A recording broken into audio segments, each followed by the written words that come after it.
truth, there ain't no truth. You're the only one world, one love. But the battle goes on, shadows all mass destruction. Oh yeah,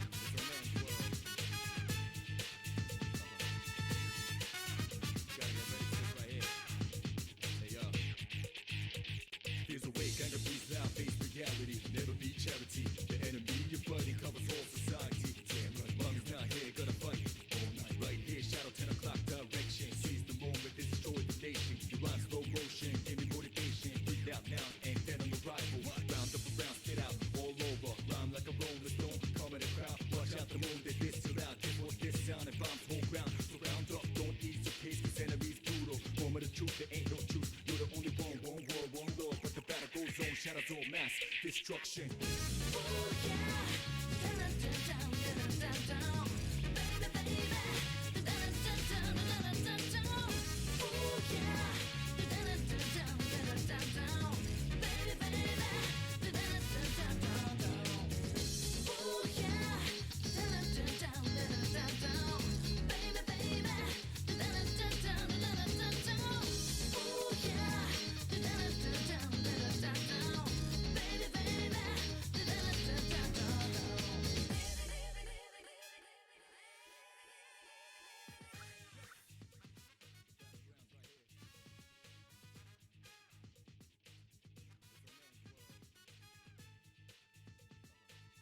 What is up, chat? We are so back. I am using the wrong overlay right now. Oh well. Hold up. Let me fix this real quick. Yeah, what's up, guys? Sorry about that. We're doing. How are you guys doing? We have 20 viewers already, and I have just started stream.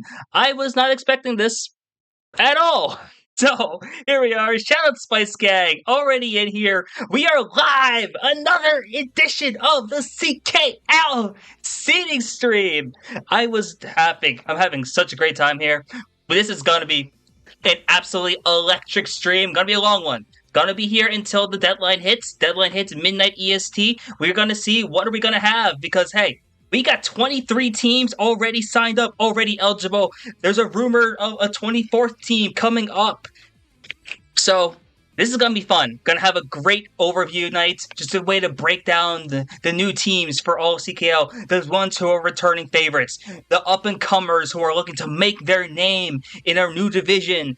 The teams who are making a return, maybe looking to be something even better than what they were able to put out before. New teams, old teams, maybe teams we haven't seen before coming. So, if I have to decipher any coach, I'm the last person you want to ask for when it comes to like studying anything STEM related. I was a psychology major, guys. Unless the only thing I could maybe help with in terms of like STEM is stats, and that's probably it. So, do not ask me for questions on that.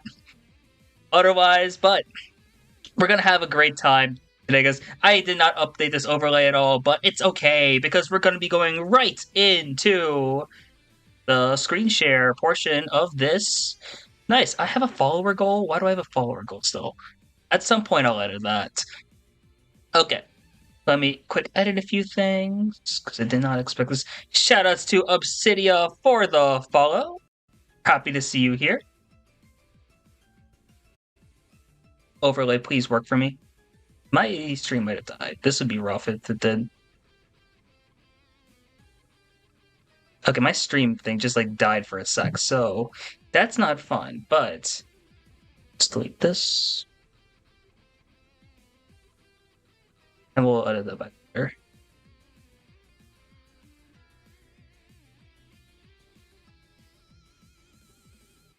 Okay, now we're back. You have an MKU final coming up. Can you help? I lost in finals. I don't think I'm the right person to ask. So, you're playing against. I don't know. I thought Pirate Hackers was the best team in your div, so I think after you beat Pirate Hackers, so I think you guys are fine. I have Lunar Lights winning. I have Dark Matter winning. So, Chan Clan. Oh yeah, you got it. You got it. Chan Clan's nothing to write home about. If there's anyone here who's a Chan Clan fan, I am so sorry. But in this stream, we support Interstellar. Just saying. We support Interstellar on this stream. So I will not condone Chan Clan. Yeah, you got them. A play-by-play of focus. Okay, let's break down what we are going to be doing today. So, as you see here, we have 25 squads. 25. Excuse me. Yeah, 25. That makes sense. Yo, Ted Bear! Shout out to you for joining, chat. How you doing, man? Like, the ice spicy thing being a thing. I think it's hilarious. Ted Bear, thank you for the follow, by the way. Hoping you're having a damn good one, man. With all the F-Zero stuff and all the running FIU, was really excited to see what's coming up with FIU. FIU, I'm really excited to talk about this season. So, we'll get to you guys eventually. You guys are great. You guys are absolutely great, community. 23 viewers in chat already. We haven't even gotten to the first team. So here's what we're going to do. We have 25 squads. I don't think all of them are going to be here. Sleepy Zay. Nice. Yeah, 25 squads. Someone drop. Yeah, it was 26 at one point. Then Arizona's solid job. So we got 23 full squads. We know that Florida is looking to maybe make a team. Yeah, that makes sense. And then UTSA is likely not happening this season. Sad as it is. But we got a lot of teams to be going over. We're going to go over them in the order that they signed up, just to make things easier on me. Just going to go over the big names on the team, their history, a little bit of their history, things that might have changed going into this season, expectations, and we're just going to be ranking each team overall. By the end of the stream, or closer, once we have everyone talked about, then we will be able to talk about like divisions and all that, because if we have 23 teams, it's going to be a bit wonky. If it's 24, it's easy 8-8-8, unless we decide to do 6-6-6-6, which I kind of doubt, but if we get an awkward number, it'll be we'll get to that. But we'll get to that later once we go over each team. When we go over each team, I'm going to also open it up, so if there's a representative of the team in chat, you can DM me your info, or you can hop on the call. We'll get in the call together, and you can ask about the. I will. Ooh, dang! You've been. Okay, we'll talk about. I'll ask about that later, actually. But yeah, if we're talking about your team, you can feel free to DM me. Ask about like if you want to talk about your team from your perspective, because I have like my thing just from like what I see in terms of results, what I see in terms of players and all that. But I would love to hear from the players, love to get more outreach from the community themselves, the community that helped build the scene that we all love today. So, without further ado, let's get it started with the Kutztown Golden Bears, hailing from Kutztown University in Pennsylvania. This is its returning team from the last season of CKL. I'm gonna guess Fitchy's question. I'm gonna go with the University of New Mexico. No reason. I'm just gonna go with them. That's just a random guess. So, Kutztown, returning team from last season, got second place in Division 1 with some big names on there. Kutztown is also, at the end of last season, was the highest ranked school that was from the highest ranked team that consisted of members from a single school. And that's big to note because this season there's no more super teams. So Texas Unified is no longer a thing. Peach State is limited to Georgia, University of Georgia, which we'll talk about later. Ontario United is no longer a thing. This affects a few other schools as well. So Kutztown is technically the highest seeded team from last season that still remains. You go down the roster led by Anomaly, then you got Batboo playing from Origin, longtime vet of the scene. As well, Bo, leader of U-Turn, one of the big up-and-comers in the scene, I think, playing in D16 last of this season of MKU. MC, great graphic artist, by the way. Shout out to MC. JK8, also a member of U-Turn. Lexi is a great player. Also, Ocean, new player. Ocean's one of the new players on here, doing really well in ECRC. If you don't follow ECRC along with CKL, it's really good to follow ECRC because you get a lot of perspective on a lot of the newer players to see how they're developing compared to what they were doing just in CKL. Ocean Rhapsody is going to be one of the players I look out for. I think that's going to be a name to watch out for. Maybe not this season. I don't think she's going to get a ton of playing time off the bat. But in the future, especially if Kutztown grows into 2 teams, I could see Ocean being a really big name. You got Silverish, who I don't remember if Silverish is new or not. But Silverish was probably a solid player there. Basically, every Kutztown player is going to be solid. Just leave that out there. Sunset Sloth and Steepian, both really good players, which you will see from ECRC, both doing very well in their FFAs, respectively. Isaiah will tell you himself that Steepian is one of the biggest names to watch out for. And I think Steepian might be inserted into the lineups more often if they're able to be played. And I think Sunset Sloth is hella underrated. And, all of this... And we're going to end it off with technical. Shout out to Mitch for the follow. A member of ECRC staff, player for Lethal Vengeance. Also a great streamer in his own right and former winner of Road Rage and stuff. I don't know why Mitch is following me. It happens. It happens. But yeah, go follow. If you don't follow Mitch already, go follow Mitch.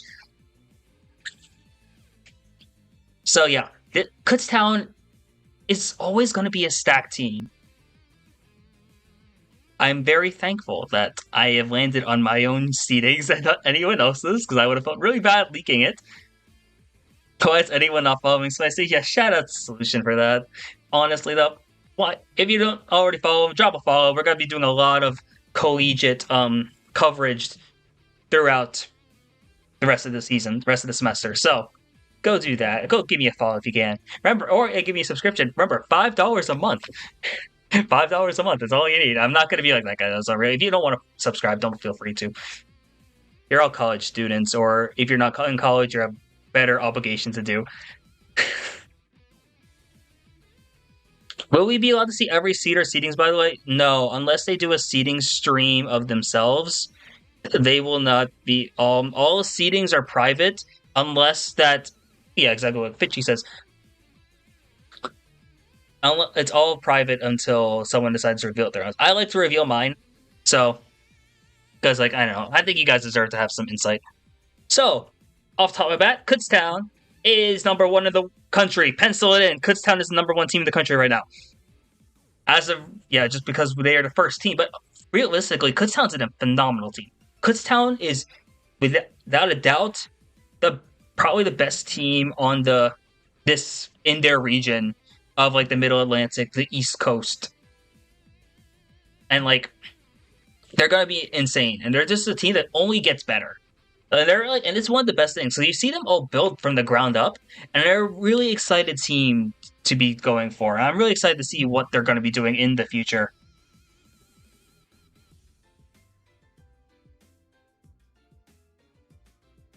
We'll talk more about Kutztown as the time comes later. It's a shame that Lunch Tray isn't playing, because, as if Bowtie says, if Bo wants to, then sure. If you want to know what's happening over at Bo's seedings, it's, cats. Yeah, just cats. I think that was a little more than half a second, but that's the cat seeding stream. So, 33 viewers in appear, by the way. Shout out to all of y'all. Hope you're all having a good one. We'll move on to the second team, the Michigan Wolverines. Now this, on paper, is still one of the best teams in the country, if not the number 1 team in the country on paper. This team, if you don't know, was part of it was members of the Division II winning team, House Divided, which consisted of Michigan and Michigan State. Both those teams were broken up because of the no super team rule, but Michigan went on to just become absolutely amazing. They just find everyone. Side B, thank you for the follow. Hope you're having a good one, man. Thank you. It really means a lot that you're able to follow. But yeah, Michigan is an insane roster. You just look at every player they've added that Short's been able to find, and it is just electric what they put out here. We look at Boost, C2D2, who is a big name to look out for in ECRC FFA if you aren't already. Crimson, who's doing really well. Fexican. It's a shame Fexican isn't actually going to be able to play this season because they're taking a break from the game. Because, oh man, the Fexican lineups would have been insane. ID. Cat. I tried to hope I said that right. I'm sorry if I didn't. There. Maybe Aiden. Momit. Opu. Uppercut. Pika. Short. Captain. Former leader of like House Divided. Toadmaster 5000. And Whooper goes Whoop. Yep, I was going to get to that. For those who don't know, there's some big names that just dropped here. ID. Crow.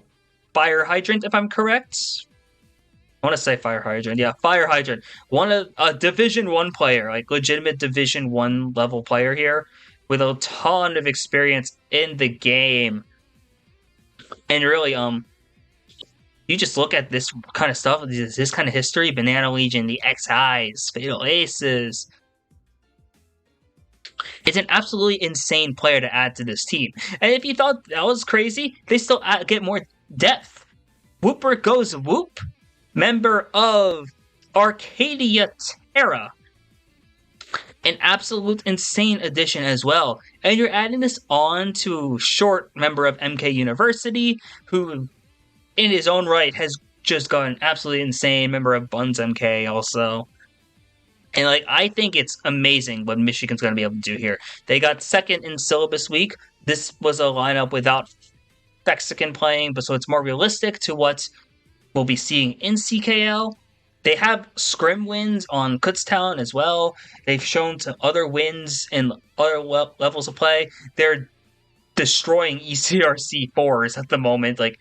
Division 1 4v4v4. I've talked to a few other people in ECRC. It feels like we don't know what to do against Michigan, and Michigan's just running away. Michigan, as a whole, is just an insane team. Top to bottom, there's not a lot of weak links here. Maybe, yeah, sure, a bunch of them are inexperienced, but when you have Crow, Short, and Whooper, and even Fexican, if they come back late season, just looking to teach the new players, this is going to be an absolutely scary team. And I think this is a team that's really hungry. Remember, they got second in syllabus week, losing to UCSD. So I would not be surprised to see Michigan on an absolute tear this season.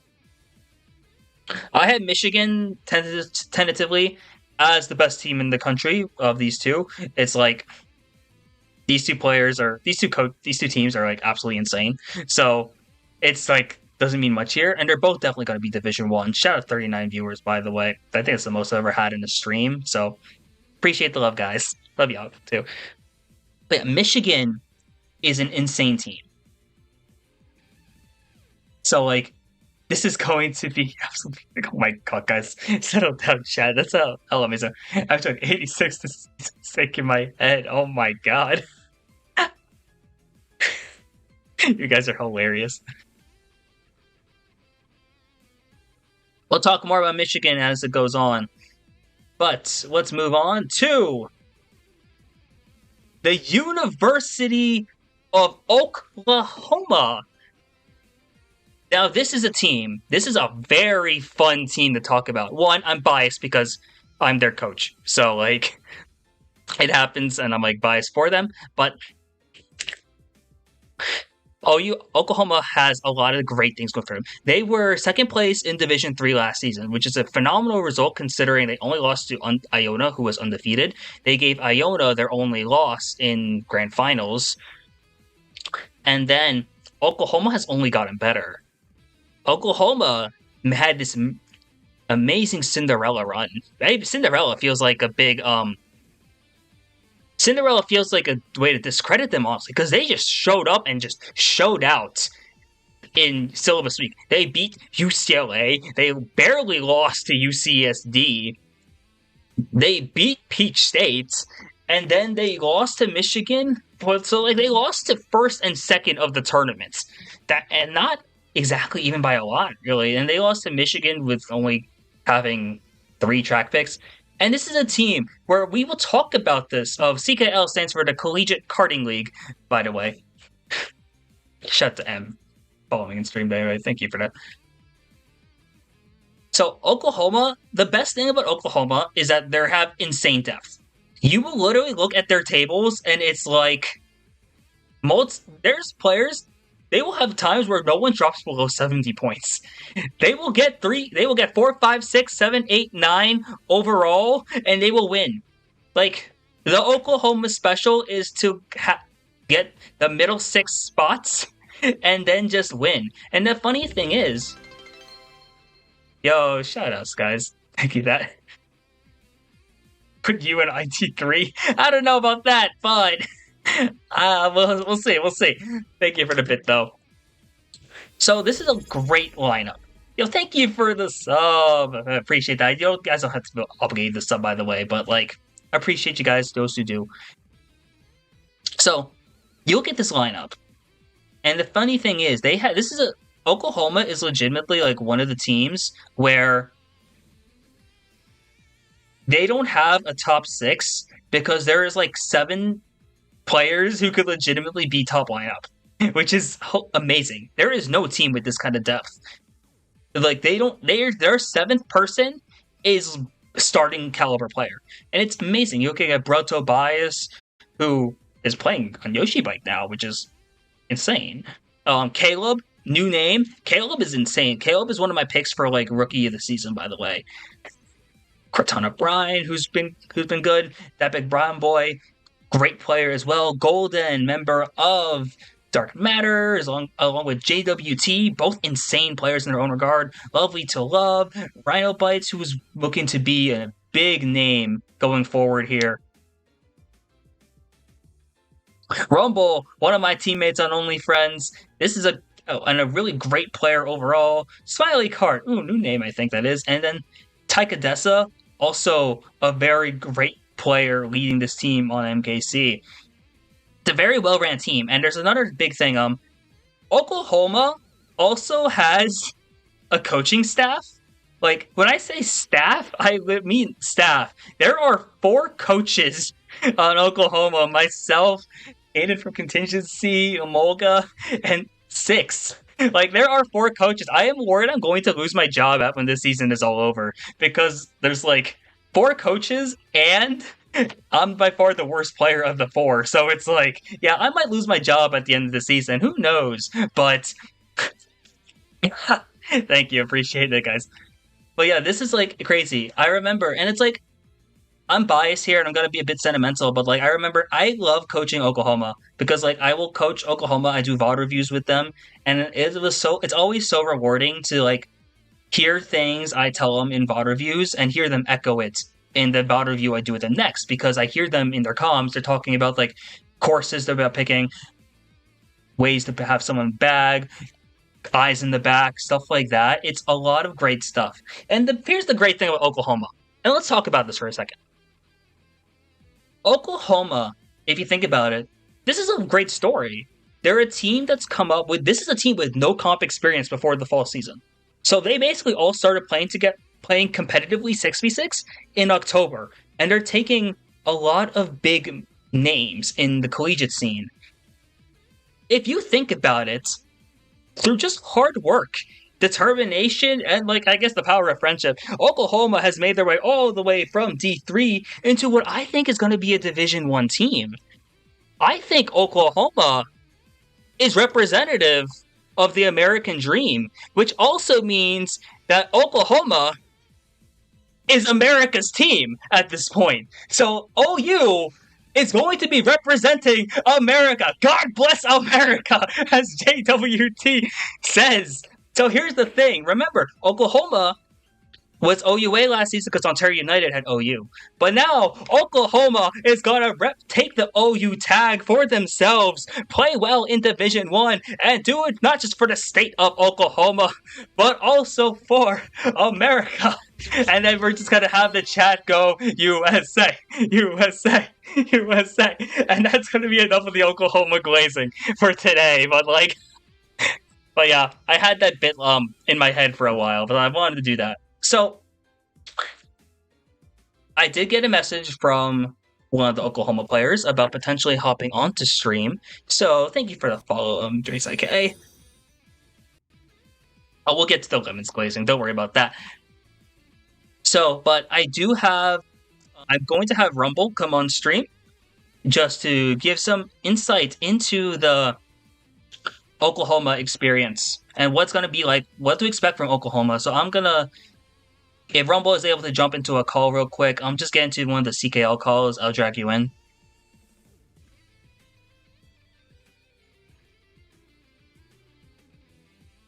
If you're not available right now, also I gotta my chat.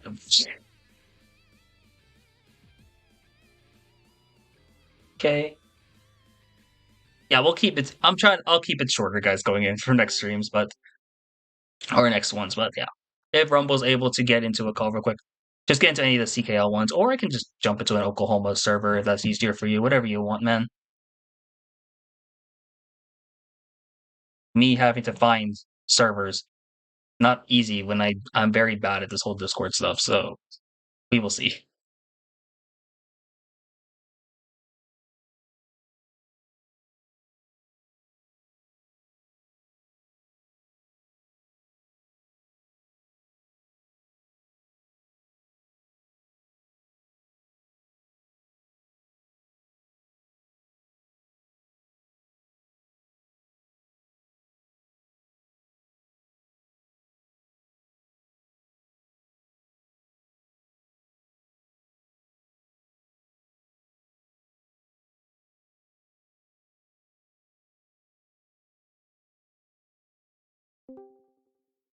Oh shoot. Hello. Oh, oh hello guys. Hang on. I need stream up. I gotta see chat first. That's all good. Alright. I saw JWT is also in there, so I might bring him in too. Oh geez. Yeah. I mean might as well. Hang on. Yeah. No worries, no worries. How you doing What's as I up, get chat? go shout outs, yes. Yeah. No, I'm doing great. I'm doing great. It's just great to I don't know. It's just great to be a Sooner right now, I guess. Yo, that's the great way to think about it. Yeah, Oklahoma's one of the most fun teams I think to watch for this season, just because of like the amount of growth you guys had in such a short time is amazing. Just like looking at how you guys went from losing D3 finals really in a really close game and to just taking big names in syllabus week like a couple months later. There's so much to look forward to. I'm saying this like well completely biased, but Mhm. um I'm like really excited. So like tell me, what are you guys looking forward to this season? Um I don't know. I think we're looking forward to developing the program as well as treading like brand new territory as a team. I mean, I you can talk to anyone on the team right now, and this time last month we probably did not think we was going to be most likely D1. We thought we was going to be a comfortable D2 team and hash it out in there, but now that D1 is a legitimate opportunity, we're just kind of like, okay, I always compared it as like Icarus flying too close to the sun. Like, okay, Oh we yeah, I remember did that. everything correctly, and now we're here. What do we do now? So we're just doing that while also introducing new players into the fold and getting them developed. So hopefully, once some of our older team members go away, we can just have them replace it and just keep the program running. That's great to hear. Yeah, I noticed there's some new names. I think compared to last season, like Caleb, I'm pretty sure is new this season. So Yep. yeah, and like I know Caleb, and just looking at like war results, has been playing really well, and like that's exciting to see. Like you guys don't have like a top, guys don't need a top six because you actually have like a top seven at minimum, unless there's more players I don't know about who are just going to be like Hmm. can keep playing at a very high level. And like you're at the point where like we might be at this point in like September, October, and we're talking about two teams at Oklahoma, which is like really exciting to think about.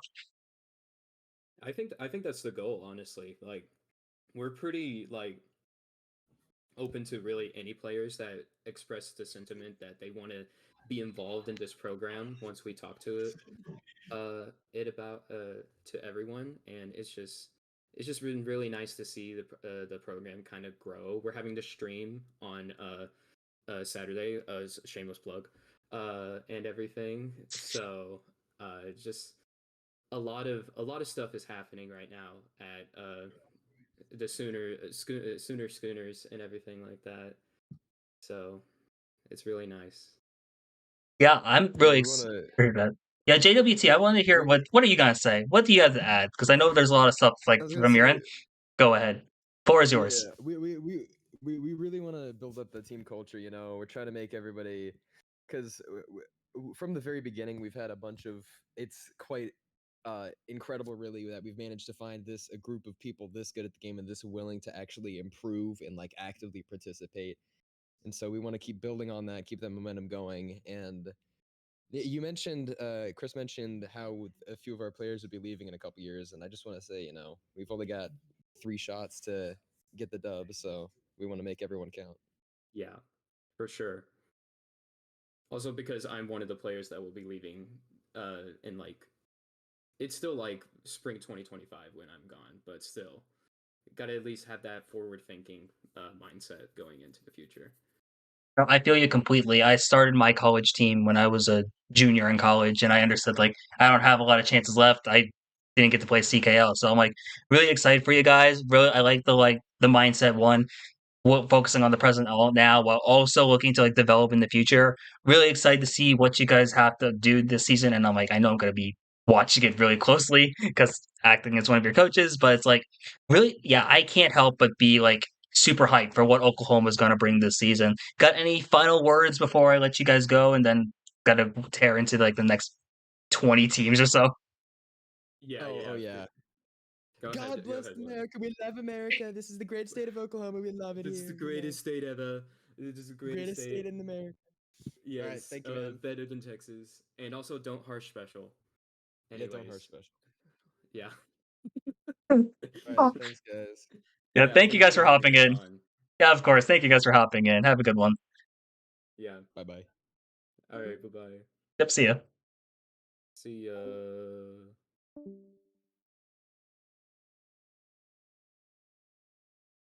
Okay, let's get back then. Who we got next? We got fun team here. The Peach State Patriots. For those who don't know, this is their team out of the University of Georgia. PSP now was the PSP was a super team last season where they had schools from all over Georgia, but now it's just the University of Georgia, and that's going to be fun because there are some great players here still. Yes, they lost a few players. They did lose Bean, who played on Trivial Matters, and they lost Wisp from Winter Lights. But there's still some great names here. Look at Dr. Benjamin, Dynamo, amazing player. Kusan is actually just Dynamo, by the way. Oh, by the way, nice Sixers banner. I hate being a Sixers fan sometimes. I'm so sad Embiid is hurt right now. It's been hard being a Sixers fan the last few years. I'll keep it real with you, man. But yeah, going up with the rest of the PSP, Ember the Fox. I was gonna say Dynamo being a future Lunar Lights member. I could see it. Jackson Hilly, Luxatone, another amazing player as well. Part of the Interstellar clan, I'm pretty sure. We got Shy Guy. We got Spoon, the head of Interstellar himself. Spoon is just doing absolutely amazing. Like, Spoon is like legitimately stepping up into that superstar role. And Spoon will tell you himself that he isn't the best player in terms of like indivs and whatever, but the Spoon's putting up amazing stuff. And Spoon is like a contender for MVP next season. And I am super excited to see how the Solar Storm leader, the Interstellar leader, helps lead this team. You got Spruce, who's another great player, and you got Stingray. Stingray, especially, is a very underrated player. I play against this guy in ECRC. I'm pretty sure I played against, and like Ray is going to be very good. Like Ray is going to grow into very quickly into a great player. Ray's like I said, Caleb was one of my big picks for rookie this season. I think Ray is also up there. So I should adjust this.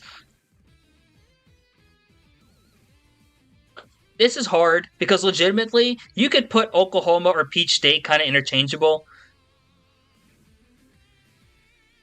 with each other because literally when Oklahoma and Peach State played against each other, it was a +2 difference in favor of Oklahoma. I don't know what happens in the CKL regular season when Dynamo's at full strength, where when Dynamo's playing, and when some of the Oklahoma players are gonna be like crazy. Like, Oklahoma players are just gonna be insane. Spoon is a MomoCon panel speaker? Yo, I will be at MomoCon, by the way, so I will actually try to meet Spoon there at some point.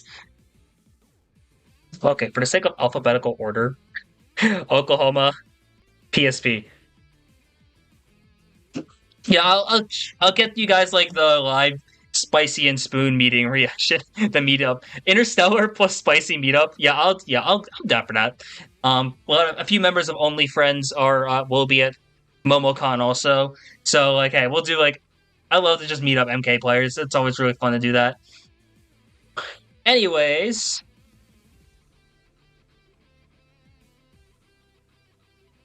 Embiid does play well against the Nuggets. Embiid also can't get out of the second round, and you know what? It hurts. You know how many game sevens haunt me? Like, I can't stand game sevens. I still remember the Hawks series. Oh, the Boston series. Oh, the other Boston series from like 2012. That was probably my favorite series. The one where we upset the Bulls in the first round because Derrick Rose got hurt. So Kawhi Leonard PTSD. It's so sad. I love Kawhi Leonard as a player because my dad's a Spurs fan, so I grew up liking the Spurs also. But Kawhi Leonard's also the part of the reason I can never get out of the second round. Can't have it both ways.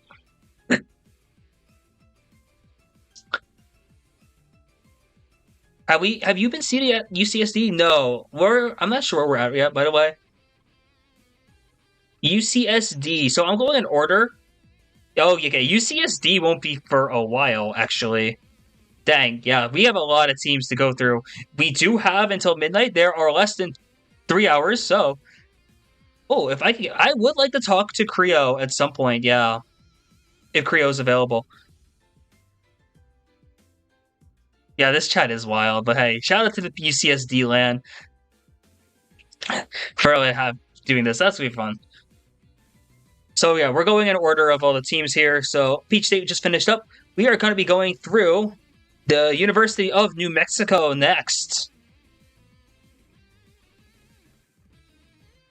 So, the University of New Mexico is a new team in CKL.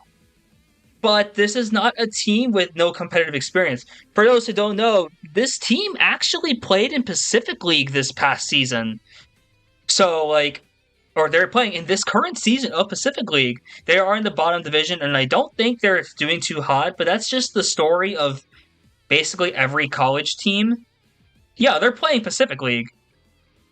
They are, yeah, this team is playing Pacific League. Like,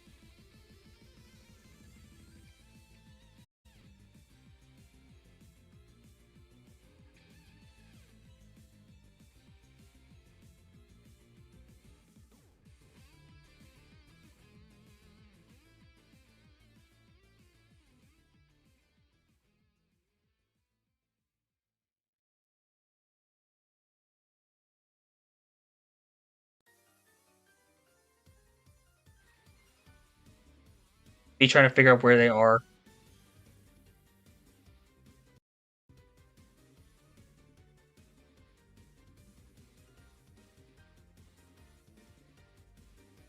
for reference, here's them against like Grimm's Troop. Now Grimm's Troop has some. Oh my god, there's some good players here. I feel really bad. But yeah, like this is rough. Pacific League is not an easy tournament to be your debut. We will be completely honest. So, but like, it's a rough experience first. But like, hey, you gotta get thrown into the fire at some point. I played in my first tournament in college was MKU. So like, hey, Pacific League isn't much better. Yeah, Pacific League is basically just a high div cup. Wish I could score that, honestly. Yeah, when you have a team this is a team that has like no competitive experience in terms of like official stuff, and going into, gotcha. Yeah, I'll let you know. Let you know when we get to UAH. Shout out to Goji for resubbing. Have hyped as hell for the sub. Let's go, Goji.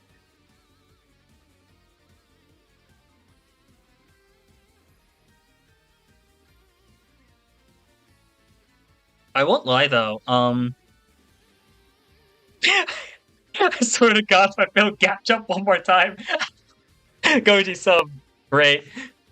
If you look at University of New Mexico, a +1. This is not a bad result, honestly. To go 166 against Rating Racers 2 with like minimal comp experience that we know of. I don't know who G72 is, but this is actually a really good result. So, New Mexico, yes, they are going to be a Division 3 team here. And that, by default, they are the worst team of the ones we've seeded so far. But, yo, Baja, shoutouts to you. How you doing? How you doing? Are you still on vacation, Baja? How's DC going? So, New Mexico, like, this is like a team, it's a new team. They're going to get rolled, maybe, by like these high div teams, like, relatively speaking, but this is not a bad result. I'm actually kind of excited to see what New Mexico does here. So yeah, this is fun as hell. I have Baja and Angle in chat. My children are here. So that's like exciting as heck.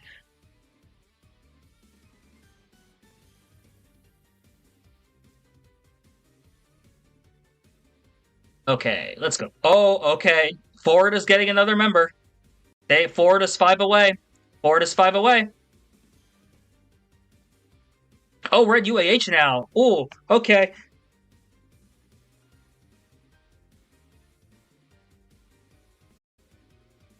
Oklahoma stepchildren. Okay, let's not go there yet because I'm apparently at the point where it's like I don't need to have more children than I don't know of. So UAH. Okay, well, back on topic. 5 on the verification. Oh, okay, that's exciting. That's exciting for Florida. UAH, University of Alabama, Huntsville. Now, this is a team that went so under the radar last season in Division 3. They made playoffs, and they were like a phenomenal team. Creo had this insane average of like, Creo was averaging over 130. Over 130 on a non-meta setup, as far as I know.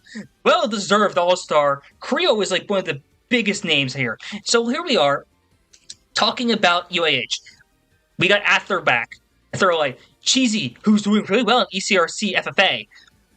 Creo, who we know is insane player. And Creo's doing really well in ECRC FFA as well. Dracius, Green JC, who's playing well too. Cortifex, Space Captain, who underrated player. This was a very quiet team. We didn't hear much about this team, but this is a very good team.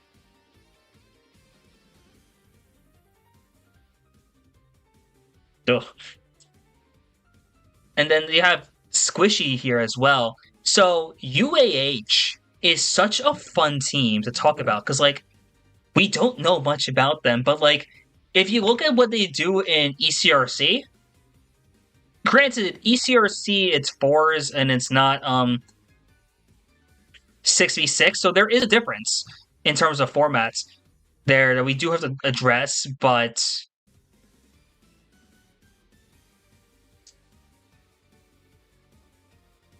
yeah, look, Creo, like that 157 in FFA, excuse me?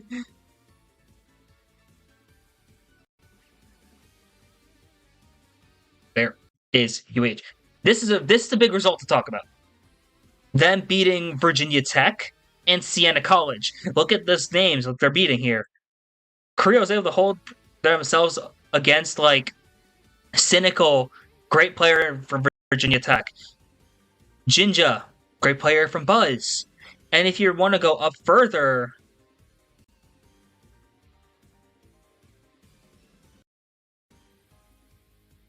I could have sworn there was another UAH war so good. Was it week one? It's probably week one.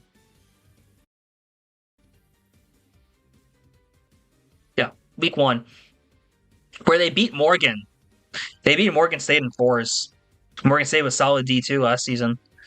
Then losing to Tennessee by only 20. So UAH is going to be one of the teams I'm really looking forward to watching. So I'm going to get a chance to hear from UAH, I think, soon. So Creo, when you get a chance, just join any of the VCs in the CKL server. I'll drag you in, and then I'll just do a quick like makeshift interview, basically. Once I find my Discord and stuff, not this Discord, not this Discord. Your hometown does have a carry.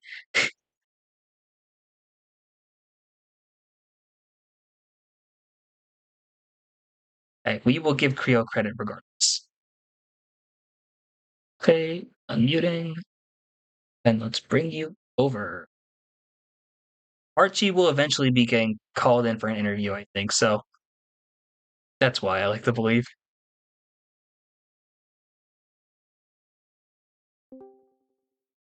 Yo, hey, what's up? Hello. Can you hear me? Yeah, I can hear you fine. I think chat should be able to hear you too. So, first of all, nice meeting you. You've been a name I've been watching like all of last season because it's like you guys went so under the radar, honestly. Just like, and you especially dropped like an absolutely insane like average last season. It was just like, what the heck? So, tell me about UAH. Like, what are you guys looking forward to this season? All that, knowing that this is your second time now, you got a season under your belt. What's it like for UAH now? Um, well, I definitely think now that we have a little bit of experience from doing a first season, could definitely uh know what to expect more. Probably do a little better, better team play and stuff. Because most of the people on our team have never really done anything like this before. So, uh, yeah, it was kind of new. Now that we have a bit of experience, it should be a bit better. Yeah, that's exciting because like Yeah. do you have any new players coming in? Because I know we have a roster check, but like I haven't really been able to see much. But like I know you guys have a good roster already. But like, is there any? Do you know if there's any like new players coming in, or if there's like anyone who's been playing a lot? Oh, since the last time we saw you guys play. I think we have one new person, Squishy, that signed up. I don't think I've ever played with them still though, so but we'll see Hey, that's how exciting though. that goes. But yeah, Yeah. Okay, so that's some good stuff then. So I didn't get to say this on stream yet, but my thing with UAH this season is that I think you guys have a really good chance of moving up a division. Actually, I think you guys are probably going to be Division Two. So eventually, when we get to all of that, so that's like really since I'd be like, I'm not going to leak everyone else in my Division Two, but like, I think you guys, if you stay in Division Three, you would just absolutely destroy basically everyone there. If I'm being honest, and you would probably run away with MVP at that point because like you already dropped like 130 over 130 last season as an average playing all 10, which was insane. And like now with another a season under your belt, I would imagine that'd be even crazier. So I see you guys. I have a lot of like high hopes for UAH. I wonder, like, what do you guys have any like expectations going in for this season? I mean, if we're in Div 2 instead of Div 3, I don't know if our results will be quite as well, but since we're going against better teams, but I mean, I think we'll probably play better overall. Yeah, I'm thinking that's probably a good way to put it. I think you guys are gonna play a lot better overall, and I think that'll really show in your results. Really excited to see that. Are you still playing on Funky Kong? I have to ask. Of course. That is amazing. I remember in the All-Star game, that was the first time I got to be able to see you play, and just like my mind was absolutely blown seeing Funky Kong on stream. Because like, yeah, I know Funky Kong's like a great thing, and Mario Kart Wii, this game maybe not as Mhm. much, a couple waves late, I guess, but like I'm super excited. And this is interesting. Who did you play last season? Out of curiosity. Well, I played Donkey Kong until Funky Kong came out. Ah, okay, that makes sense then. Okay, yeah, so you're still rocking like a basically an anti-meta setup now, which is insane, and which Yeah. is crazy to think about that you did all that without playing on like Yoshi Teddy Buggy. So like, props to you for being able to pull that off. Like that's absolutely insane. Okay, do you got like any final words then you want to say for like UAH? Anyone you want to shout out before I let you go? I mean, I haven't really thought about anything because I just got here, but That's all good. is that That's all good. already? Hey, that's all good, man. Well, I really appreciate you being able to hop on then. There was a lot of stuff about UAH we didn't know about, but yeah, once again, like, thank you again for hopping on. Really wishing you guys the best of luck this season. All right. Well, thank you. Thanks Yep, for having me. of course. Thank you again, man. All right. See you.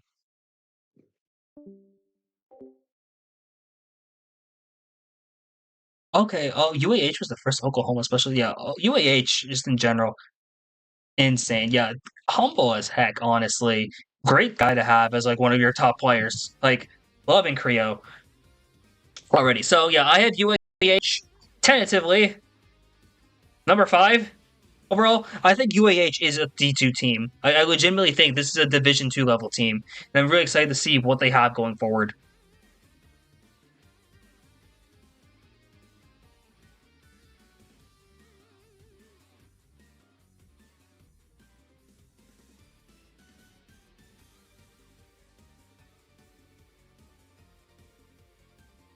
We go from UAH to the University of Alabama. So one Alabama team to the other. Yeah, roll tide. Here you are. Yeah, roll tide. There's solution. This is a phenomenal team to look forward to, and like, there's some great players here. So like, Bradshaw, because I missed the CK101 stream last week, I didn't get to gas up Bradshaw for doing absolutely insane in ECRC FFA. Like, shout out to them. Like, that was an absolute masterclass. Alabama players in general are phenomenal, and this is a team that has a lot of stuff going for them in the future, and I'm really excited to see what they got. You got Bradshaw, who's on the come up. Draw yellow here. Jay, phenomenal player. Also going to be really good. Cold-hearted Sales Solution, who's been absolutely on a tear, representing MK University as well. Thermal EXP, Trombone Wizard, Trizen, some returning players as well from the University of Alabama. Really excited to see. And yeah, Trizen did pop off against Michigan in a scrim. I do remember hearing about that. So, like, realistically, this is a very interesting team to talk about. Because on one hand, if for those who don't know, Alabama was in D2 last season. They got 6th. Yeah, they got 6th in D2 last season. The biggest thing for them was ooh.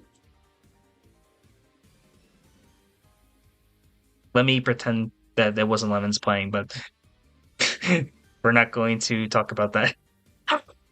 Let me pretend. But yeah, Alabama got 6th in D2 last season. The biggest thing that plagued Alabama last season was gathering.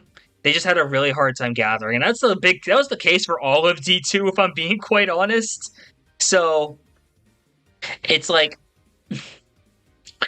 if Alabama gathers, Alabama is legitimately one of the best teams in the country.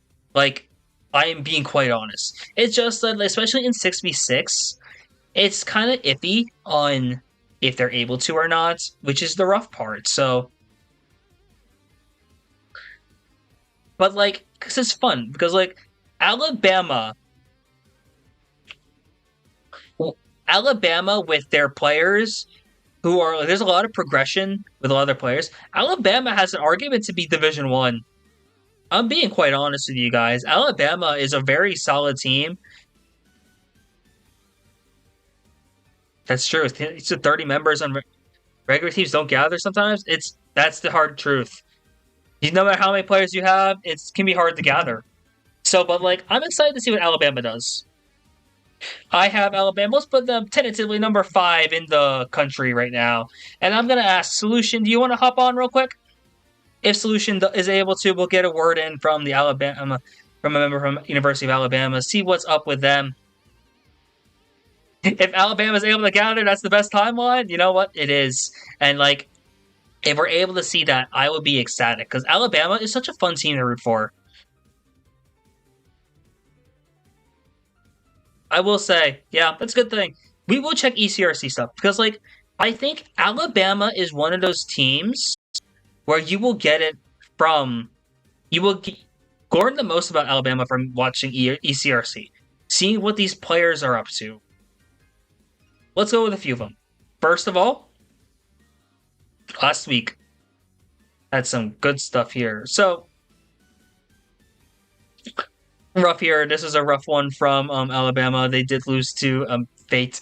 It's a reason to see why Peach State is so good. Yeah.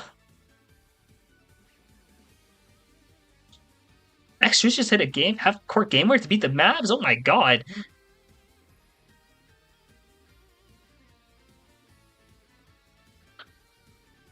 Where are these tables that I wanted to show? Bobby J, 10K, by the way. Bobby J, 11K, by the way. This is a good one to look at. Last week, Cheese from UAH doing amazing. Yeah, UAH sweep. Bradshaw doing absolutely amazing as well. This was a huge one to talk about. Solution getting 4th in last week's FFA. Like, woo! 89 points, and look at who's in this room. Batboo, Cynical, Spoon. This entire like half is absolutely crazy. Mexican, Side B, Angle, Zay, Spoon Bow. And listen to Technical, Bagel, and Jinja. Solution almost had 3rd place. Solution was, I think, winning up to a certain point. So, like, I'm really... That's insane stuff. And then, yeah, you're watching this. Bradshaw is also playing really well on 4s. I sleep until Heidelberg joins CKL. Yo, Heidelberg joining CKL next season, I'm assuming. Imagine that. Oh, that's Tactical. United Bros. Encore. The Geometry Dash person. That is the Technical. He is a member of Kutztown University who is in CKL. It's crazy. Yeah, I met Technical. Technical came to my college land last year. And Technical's coming to my land also, so like yeah, Technical is just absolutely insane. There's some great players here. Like, but if you want the big one, yeah, the amount of Bradshaw moments here, Bradshaw's having an absolutely amazing week time. So I'm really excited to see like all of the Bradshaw sweeps. He did register. I will say, yeah, Technical did register. So I'm hoping he is coming because he's on my projected bracket and all that. So we have 26 people, by the way. So if you're in the Pennsylvania, New Jersey, New York, Maryland, Delaware, that whole region-ish, March 16 at Moravian University, Steel City Sprint, come to it. We're already bigger than we were last year, so we'd love to make that even bigger. $300 prize pool, by the way.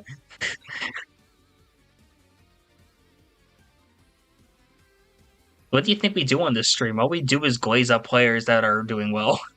That's the entire point of this. I am basically your hype man. That's pretty much my entire job as being the CKL staff member.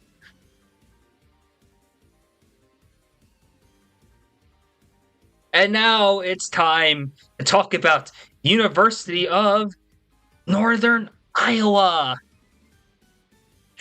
The UNI Panthers. Now this is a team. Yo, shouts to Creo for the follow. Thank you again for hopping on. Like, if you didn't think the glazing was that good, you didn't think the glazing was that bad, you should have seen what I did with Oklahoma. I whipped out the American flag and called them America's team. So anything's possible here. UNI is underrated as heck. Like, UNI is on one of the biggest come ups in the scene. You want to know who I think is on the case for most improved? You want to know who I think has a chance to be MVP? Lemons is so good right now. Do you see what Lemons is doing now in like time trials? In wars? Lemons has like what, a 154 on R-dubs? Already? Like, dear God. Okay, yeah, don't worry, Archie, I'm gonna get you in because this is gonna be a team I want to hear from. Archie and Lemons is such a great team. Just those two. And look at this team. You got Archie, Bendon, who's been playing pretty well. Dapper, who I remember being really good last season. Icy, same thing. I was an accident. Great player here. You have Nicological and Sushi Roll. This is a very underrated team. A very well-rounded team here. Lemons is top LU for MK University. I believe it. I think so. And Lemons has a ton of fans, obviously. So, UNI, you could argue UNI over Alabama. Like, the thing is, Division 2 is, spoiler alert, there's like 12 teams who could be Division 2. Which is not fun. So, like, this is going to be insane. How is Archie winning MKU going to affect the GOAT's Lexi? Lemons plays for MK University in MKU. Yeah, it's going to be funny. You're going to hear that from a lot of us. MK University is a team made up of college students from this community, basically. They were originally founded as a Pacific League team, and now they are a member of... They play MKU, and they're in Division 16. I will also take credit as the person who named MK University what it is. So I will take that. Yep. My big thing is MK University is named because of me. So you're welcome, guys. Back when I helped with the Pacific League team. So that's really cool.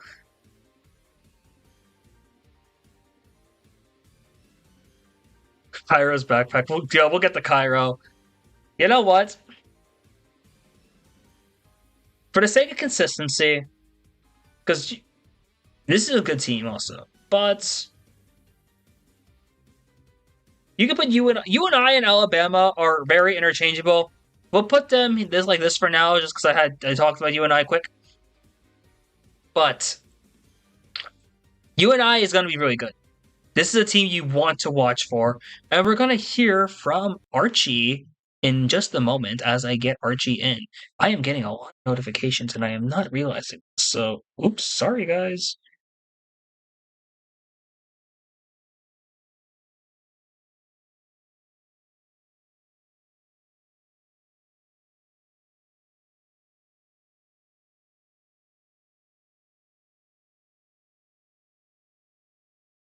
Oh, sorry, I'm not talking at the moment. Oh, you can't hear anything? I don't know. That's okay. I haven't actually did anything yet. So, when you're done,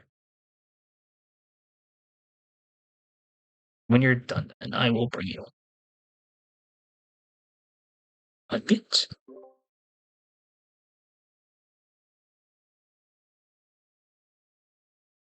I am so bad at this. Why can I not do this? There we go. Move to... Yo, Archie, you there? My audio working? Yeah, I can hear you fine. Okay, sweet. Since the new mobile update, I've had some audio issues. Okay. No worries, no worries. Well, first of all, thank you for hopping in then. I'm really excited to see what UNI is up to this season. Really, yeah, because you guys have really underrated. I think I'm expecting a lot of great things. So, what's it like for you guys over at UNI? What are you guys looking forward to this season? Well, two big things. One, I feel like we've improved a lot over the off season. Something I feel like a lot of people don't know is one, did not know each other at all before October, except for me and Lemons because we went to high school together. We only started playing Minecraft competitively in fall season, and we didn't know a lot of basic mechanics. We didn't even know how to soft drift. That's the Yeah, that's story of from like a lot of teams I feel. So like yeah, I understand that completely of not knowing how to soft drift when I first entered the scene. Like that's crazy though. Well, that actually makes sense. You and Lemons going to high school together and then going to UNI. That's great story there, honestly. And like so you none of you knew each other really until that season then? Other than that, no. I feel like if I'm unless I'm mistaken, Lemons might say something in Twitch chat. I don't think anybody else on our team knew each other. Oh dang, that's crazy. Okay. Good to hear that then. So okay, so UNI then. How you guys barely missed out on playoffs last season. What are your do you have like any big Yeah. goals then this season? So we actually got really motivated by missing out on playoffs. We got kind of salty, but we got really into. We've been grinding time trials. And Lemons and me both joined teams at MKU and been grinding the off season. We've been trying to teach people stuff. We've been learning maps. We really want to make playoffs this season, whatever division we end up in. That's great mindset there. I think you guys are a threat no matter what division you're put in. I honestly don't see you guys dropping into Division 3. I think you guys are solidly D2, especially with you and Lemons both going to separate teams. How has that helped you guys actually getting a chance to play for the teams you play for? I think I'm not sure about Lemons totally. I think he's improved just as being around good players. Honestly, is probably the best way to put it. For me personally, I also agree with that. I've improved by being around good players, and I feel like I've been learning how to mid pack and bag better because last season it was really just me, Lemons, and occasionally Dapper front running. Nope, that makes sense. I hear that from a lot of like the collegiate players. Like the moment you join another team, you're like, oh, I actually, yeah, you learned how to do things other than like front running, which is like really important there. And then I think that's just something really big you can take Yeah, back to. So like you play for Dark Matter now, right? yeah, I do. Great. Yeah, you Not in the guys. starting lineup, unfortunately. I think we were very underseeded for MKU actually because I'm not even top lineup. I was gonna say I thought you guys were definitely underseeded. I remember seeing you guys in like put placed in D20. I'm like, that's a free MKU win right there. I'm really happy for that. So like, and you guys are in finals now, so I'm really excited to see what you guys do Yeah, there go forward. So okay then. So is there anything else you want? What do you think the rest of the scene needs to know about you and I going in here now? Because like I remember last season, the big story was Iona, Oklahoma in Division 3. But and you and yeah. I kind of went under the radar. So like, what do you think we got to Yeah, know about you and I going forward this spring? again, there's two big things. There's one, we're really motivated and we're really young. So most of our team is freshmen. We have two people who are Oh, freshmen. So we're very and we only just come together. So all of our teamwork and everything is still developing. We're getting everything figured out. We're gonna have ideally, I think I was an accident is also planning on joining a team in MKU this next season. So ideally, we're just improving all around. And then the other thing is that again, I mentioned earlier, we felt very slighted by playoffs. We really wanted in. We were so close to it so far. I think if I remember correctly, UNL and UAH played and UNL upset UAH. And UAH, I believe, played yes. with 5 players, which is we were like, oh come on, Yeah, I remember. I yeah, remember that because I was thinking for sure. I'm like, yeah, I remember you beat UNL, you beat Nebraska like in your one yeah. game, and I'm like, okay, once that happened, I'm like, Nebraska's okay, great yeah, though. They're awesome. they are great. Yeah, I remember seeing that. I'm like, okay, Nebraska. Okay, that means you and I is basically a lock for playoffs. I don't see Nebraska winning, and Nebraska made it in. I'm like, oh, and I was kind of stunned, and I felt bad because like you guys really deserved it. Also, not taking anything away from Nebraska, obviously, but you Yeah, guys yeah. played out of your mind that season, and your first ever We season too. It's impressive we had a stuff. really rough schedule. We had a really rough schedule. We lost twice to Iona, twice to Oklahoma, and once to UAH.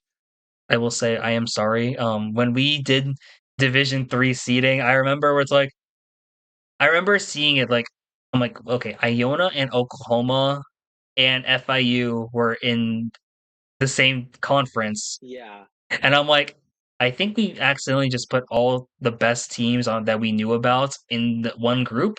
And I'm wondering if this is gonna change anything, and it kind of did. I'm so sorry about that. But Also, no. I also want to mention FIU severely underrated from last season. They had to DQ a bunch of matches because they couldn't fully we will get gather, to that. but I think they're going to be way stronger this season. I don't think they'll have as many issues. They were severely underrated. They're really good. Oh yeah, I will get to that because I'm really excited to talk about FIU because they're a team that's been on the come up and all that. So because I think I have about 15 more teams to get through, I'm gonna have to wrap this up really shortly. Sorry about that. But is there anything you want to say, like any final words, or is there anyone you want to shout out real quick? Shout out the whole UNI team, and shout out the MKU homies. I know JWT, Gold, and Goji are the ones that I particularly know that are still in CKL. So yeah. Yeah, great. Yeah. Yeah, thank you again for hopping on. It was really great to hear from you and what you and I is looking forward to this season. Yeah, no problem. Have a good one. Hope the rest of the interviews go well. Of course, yeah. Yep, have a good one then. Yep, thanks.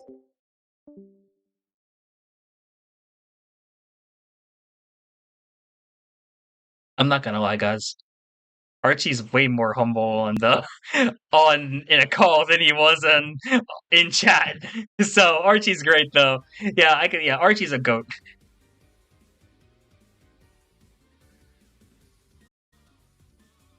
UNI is a great team. Yeah, for sure. I think this is a team that should be making playoffs. But the thing is, Division 2 has like 12 teams that could be in there who could potentially be in playoffs. So this is going to be fun. We're not even. How far are we at? Okay, we got a big one here. UCLA, the University of California, Los Angeles, makes their return into CKL with the biggest roster in the country at the moment, not counting UCSD, who has 2 teams. Yeah, California be crazy. Holy hell. So, for those who don't know, UCLA played last season as part of UC SoCal, a super team combination of University of California, San Diego, and UCLA. But now that they separated, they're arguably even better. Like, what is this team? First of all, big team. Because that's going to be helpful as heck, because knowing college teams cannot gather to save their lives sometime, because we are all busy people. I say that as someone who graduated. Let's look at the roster. Blenny, Deadly Mouse, Emilio 33, Goosey, Joy from MK University, Julie, Cairo, if who doesn't know, MK University, Marco Loco, Marco Colo Coco. I am so sorry for butchering your name. Thank you for the follow. I'm just gonna call you Marco. Sorry about that. Demas is a sleeper pick for fantasy. Agreed. We'll get to that tomorrow. Cairo is a phenomenal player. One of the best inward bike players I have seen, period. Like, this guy is like way higher than D16 level. Like, and you have Deadly Mouse here too now. Like, for a player who's like relatively new to the comp scene, Deadly Mouse I think is going to be really insane. Cairo is also going to be insane. Cairo is legitimately one of the best players in the country, in the collegiate country. So, and I think that Cairo is going to have an insane season. Green JC, thank you for the follow. Shout out to UAH. They got Kiri Talks, Low Vile Kid, Maximus 1729, Mayo, Nerdy Asian, Rohan S, Sorain, Zane Ryder. Zane Witter. There are some amazing players on UCLA. And like UCLA got 5th at syllabus week. They lost to Oklahoma, and then they lost to Peach State. So, but like, there was another scrim on Oklahoma and UCLA played, and it was a very different result. So, like, Cairo and UCLA is just going to be a really scary team. This is a team I think is looking to be really hungry and wanting to be one of the best teams in the country, and they have everything possible to do it.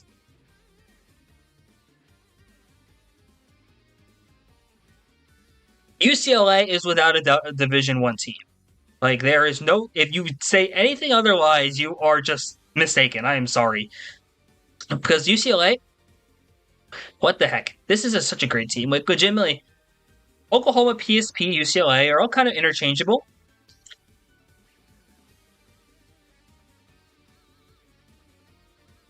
It's insane. Yeah, I do remember that was the first ever Discord war for Oklahoma. So there is a thing. Yeah, Joy is also cracked. Joy is insane.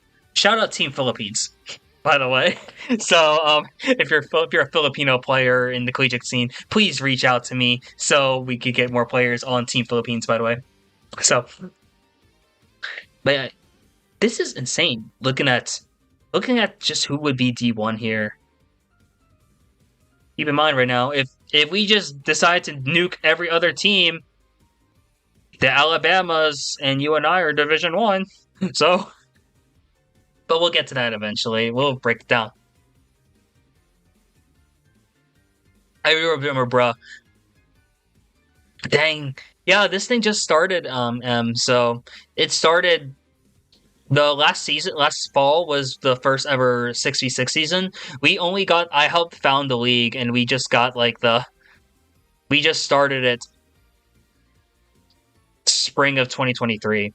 So it's a relatively new league. We're hoping to get some more college players coming in. So, like, if you know the player Tynan from, like, Divine Phoenix, Royal Flush, The Higher Octaves, Angling Feats, GV, Tynan's now in the league also, or is looking to be in the league in the future. There's some big names we're going to be talking about soon. Yeah, UCLA. That's going to be a big name. Okay, fun one here, guys. Yeah, it's a shame. Tynan's not going to be playing this spring, but Tynan in the fall. Oh my god, we could be seeing Tynan versus Technical in college in CKL? That'd be so crazy.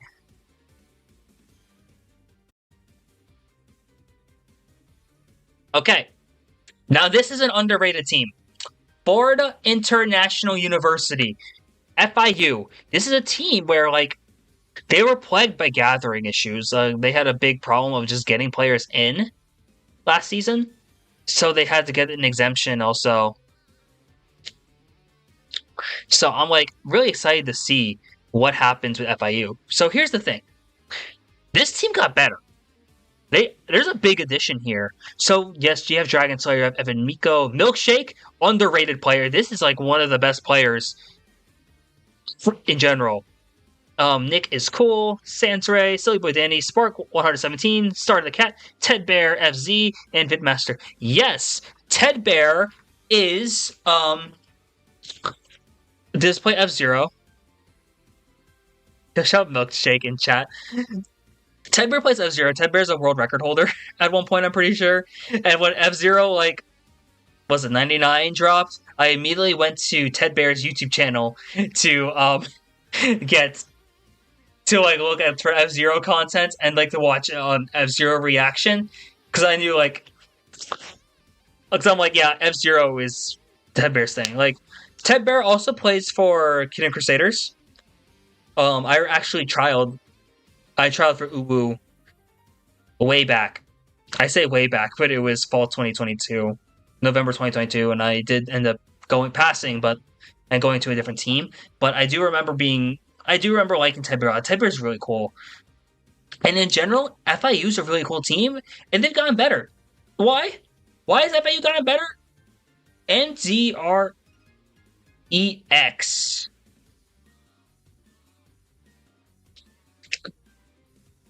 Oh, I was say I do remember that.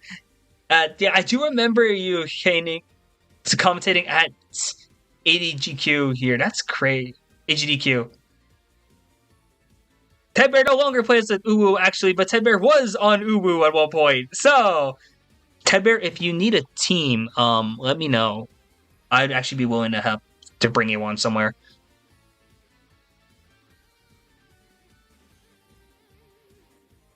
I'll take the box combo, by the way, Fitchy.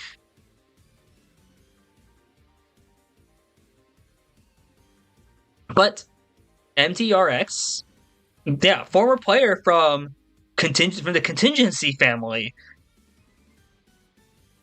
Oh, that's exciting to see that. We're gonna have maybe multiple collegiate teams doing MKU. That'd be insane.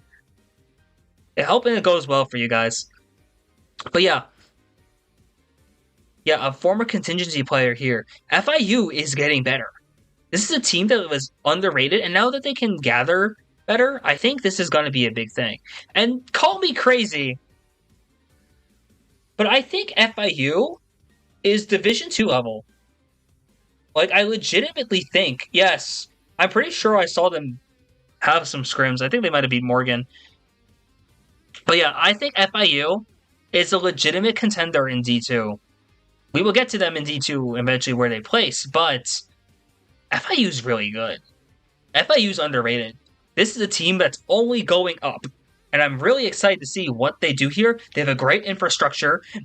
In terms of like who's leading this team, some great players already, and I think their development is going to be amazing.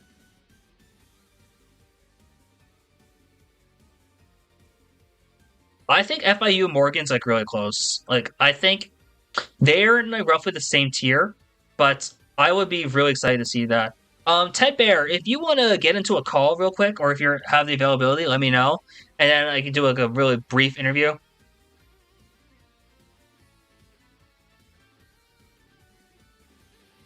Nah, I think you guys are actually big. Give yourself some credit. I think D2 is a legitimate thing. Oh, let's go. Just hop into any of the VCs in the CKL server, and I'll drag you in. While that happens, I'm gonna jam out to my uni music.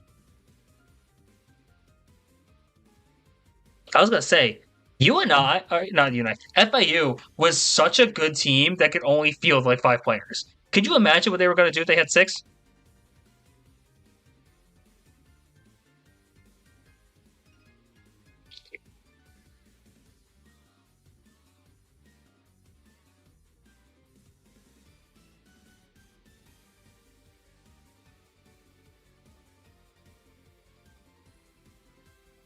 Yeah, FIU. Okay, so here's the thing. The thing I love about the collegiate community is that like we just like glaze up like every team. Like honestly, I like Cheap Cheap by the way. Like I don't hate it, but I don't love it. But I think Cheap Cheap's a solid C tier track.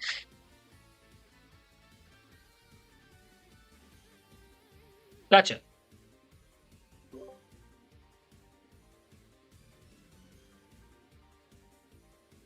Pause my music.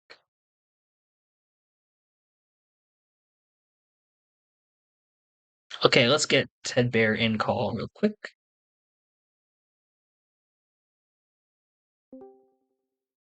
Yo, Ted Bear, how you doing?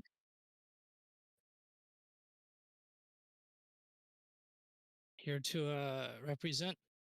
Yo, that's what we like to hear, man. So, how you doing, man? So, FIU, this is a team I remember just seeing. Like the moment I saw you guys searching in like the normal MK8 war chat, I'm like, oh, this is going to be a team that's just going to be improving like crazy. So, like, how has that been? What's the FIU offseason been like for you guys? We had a masterclass in how to not have a CKL team back in the fall. We had, I believe it was half our roster dropped. We had to get an exemption to the alumni rule of our players to play.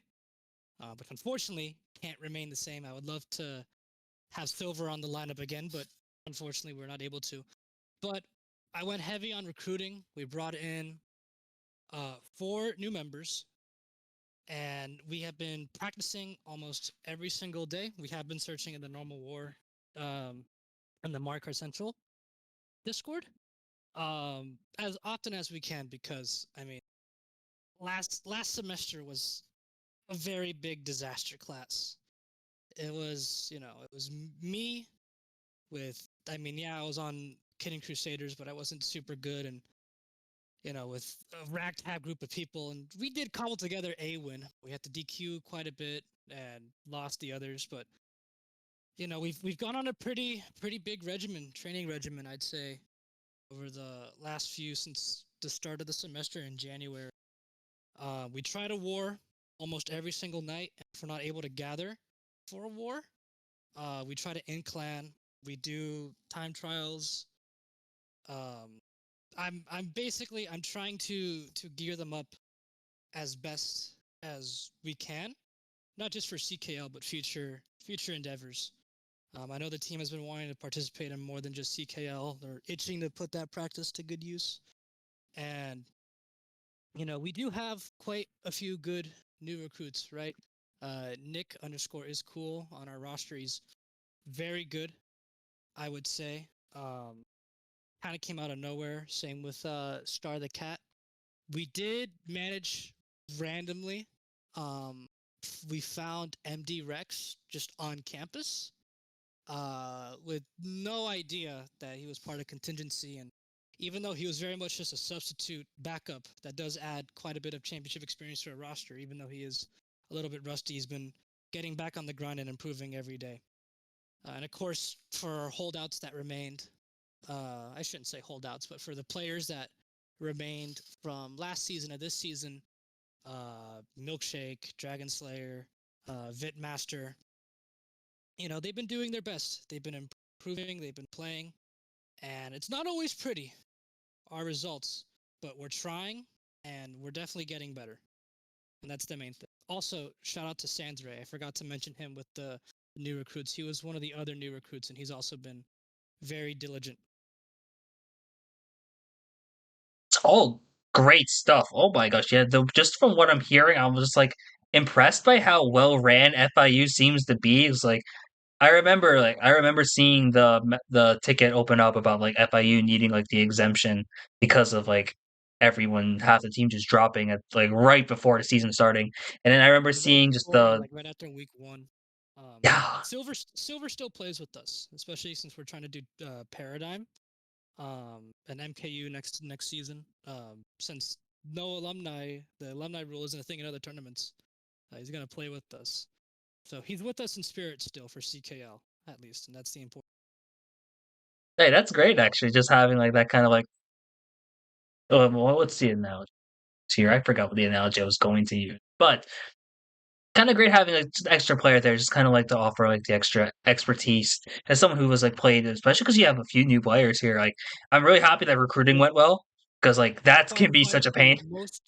Most people, aside from me and Rex, this is everybody's either their first tournament or their second. So Yes. we are still very, very young in terms of experience, but we're trying our best, and I couldn't be more proud of that. Oh, for I sure. mean, I Yeah. would be super proud of them if we won, but right now, as it stands, I'm very proud of them, regardless. Hey, I will say, just from seeing the amount of work you guys put in, I would not be surprised to see FIU move up to Division Two. Like, I'm being quite honest with you. I remember like MD Rex getting added is already a big ad, but then seeing just I what really stuck out to me and the reason I'm like vouching for FIU getting moved up is just the activity. I remember just like 'cause seeing you guys search in like the greater community for like wars. Like yes, there's a good chance you'll just get stomped immediately, but like yeah, that's great experience, honestly, just to get that, like, you gotta get kicked down before you eventually get back up. So, like, throwing their players into the fire, I'm excited to see what FIU is doing next season. So, like, expectation-wise, what are you looking for going into the spring? Making playoffs would be great, regardless of what division. Um, while I do say, we're still probably overall Division 3, I could definitely see us in Division 2. Definitely not Division 1, as much as that would be awesome. You just got to take it one game at a time. You could dream big, but you got to move small. I told the team as a joke actually at the beginning of the first season last semester. Um, if we win, I don't care if we're Division 3. I'll get everybody some sort of reward or trophy, and that's been a driving force. I will say they all want rings or trophies or whatever, and I would love to get them one if we win whatever division. But you got to move small. We only even with the 3 DQs, the matter of the fact is we only won one match last season. So you got to take it 1 week at a time. You got to take it one race at a time. It's going to take 12. It's going to take 12 races to win a match. It's going to take all 11/12 of us if we include Silver, which I definitely would include. Even if he's not on the roster on paper, he's in the roster in our hearts. It's going to take all 12 of us to win. And you got to move slow, dream big. So the ultimate goal, of course, is win. But immediate goal is just win the next race, and then win the next race after that, and then win whatever war, then the match, and just go forward like that. Amazing stuff. Like, yeah, great motivational stuff, honestly. Like, really excited to see what you guys are going through. So, I will have to wrap this up because I think I have at least another half of teams to go through at this point, and I would like to get this done in before midnight, but we'll see. But any last words or anyone you want to shout out for, like, if anyone really? Can I just read off my whole roster list? Go ahead, do so. Do that, please. For sure. First, thank you, Milkshake, for being my anchor and like my sanity saver the last few months. You've been awesome. Thank you, Yvonne. Though you may not be super active in our wars, you help manage the team. And of course, our players, Dragon Slayer, Star the Cat, Vidmaster, Spark, Silver, Nika School, Sansray, MD Rex, and our latest recruit, Danny, that we actually added to the CKL roster yesterday. Oh, fun. Thank you all for your time. And as I said earlier, we might not have a lot of results, but I couldn't be prouder than more of you guys for remaining resilient. Yeah, great stuff. Honestly, that's one of the best like speech. Chat is going crazy because they're like, "Yo, he is a motivational speaker." At this point, because I'm like, yeah, I feel like amazing.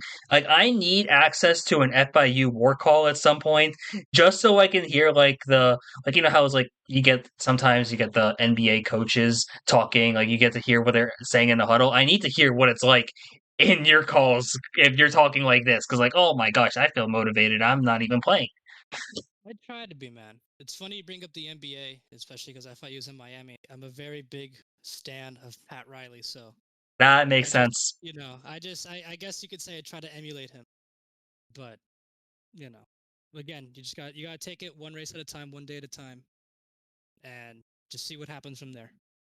I trust, no matter what division we place in, D3, D2, or whatever, I trust in our ability to win. Above all else, I trust in our. That is all. Yes. Hey, well, thank you again for coming on. Great words coming out from you. Really excited to see what FIU has cooking this next coming season, and best of luck, man. We're not just in CKL, but in any of the future tournaments you're looking on doing as well. Thank you. I appreciate it. Of course. Have a good one, man. You too.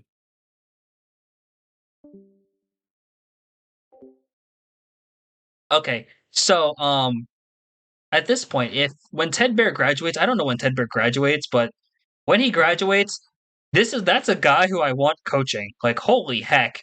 That is someone I legitimately want coaching like a newer team in like the college community. I don't know if he's going to leave FIU.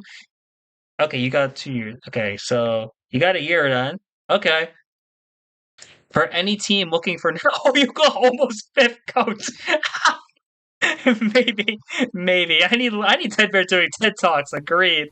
But yeah. Hey, that's like I felt motivated as heck. Oh my god. And now this is a fun one. Morgan State. It's like, oh my these video classes. Yeah, no worries. Don't worry, Six. Good luck with your war. I'm streaming for another 2 hours, so have fun then.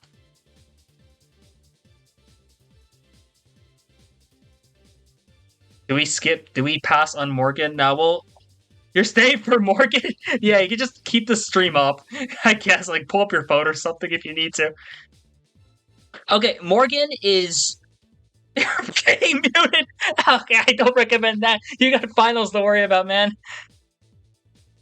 So, Morgan State is one of the most complicated teams to seed this season, if we're being quite honest.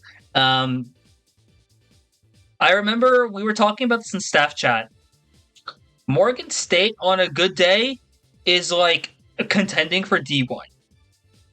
Morgan State also has the consistency to probably end up in Division 3 if things go south. It's really hard.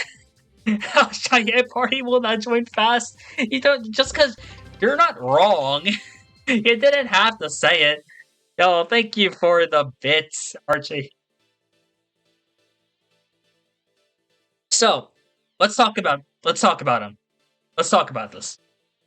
This is a roster with some great players on here, and this is a team with a lot of history, a lot of activity. Morgan State is one of the teams that wars the most often in CKL. So, like, do we use the money? Do we take 10 gifted subs to make Morgan E3? Maybe. We'll talk about this. So you got Quab, you got Iman, you got Obsidia, you got Ronin, Saiku, Nitro, Zay, Zizio. This is a strong roster. Like, legitimately. This is a team that just keeps getting, like, underrated in a way. Shout out to 0 to 1 for the follow. Thank you for hopping into chat, hopping into stream. Hoping you're having a good one. So, let's go over this. We know Zay, member of Let Him Cook in D14, is absolutely insane. Well, I remember I pushed for Zay to be MVP, but even if I did it, I think Zay wins MVP. Quite convincingly. Because, like, holy, not only does Zay do a lot of great stuff in terms of the gameplay aspect, because Zay average like a 130, but Zay also does so much in terms of the managerial aspect and being a very valued member on ECRC staff. Future Relates member. Yeah, you can see the teams looking for the Zay free agency is exciting. But, like, yeah, not only from the manager aspect, the recruiting, the teaching, like, even in ECRC, Zay is doing a really good job bringing the players in from, like, the HBCUs, like Howard and all that. And I'm really excited to see Morgan State be, like, here. Because I remember, like, just being really excited that Morgan State is even in CKL in the first place, or in the collegiate scene to begin with. So, but Morgan State is just so hard to seed. Because their results are all over the place, if we're being honest. They lost to UNI in syllabus week, if I'm correct. They lost to Iona and Oklahoma in scrims last season. At the same time, they do kind of well against other teams. Morgan State is a mixed bag. It's just that when Morgan State is playing well, they play so well. You know how many underrated players there are in this team? Nitro, a member of MK University, underrated as hell. This is a great player. And Nitro on a great day is going to be unstoppable. Like, the moment Nitro gets consistency, this team might be an absolute menace. Obsidia is really good. Klob is going to be really good. I see Ronin potentially getting really good in the future. The big thing at Morgan State is consistency. And it's weird because, like,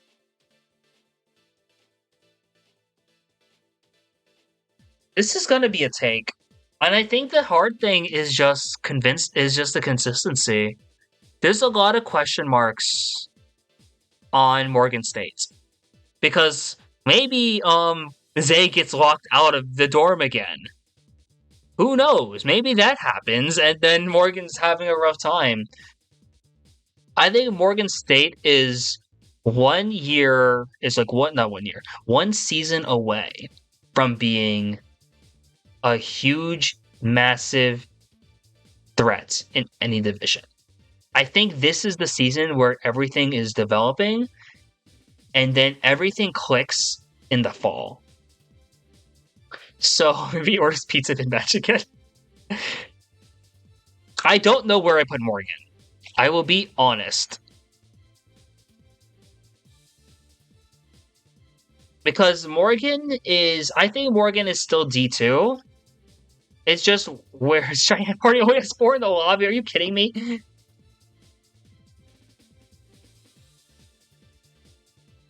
It's gonna be close between them and FIU. In fact, I might switch. I'm probably gonna switch FIU and Morgan.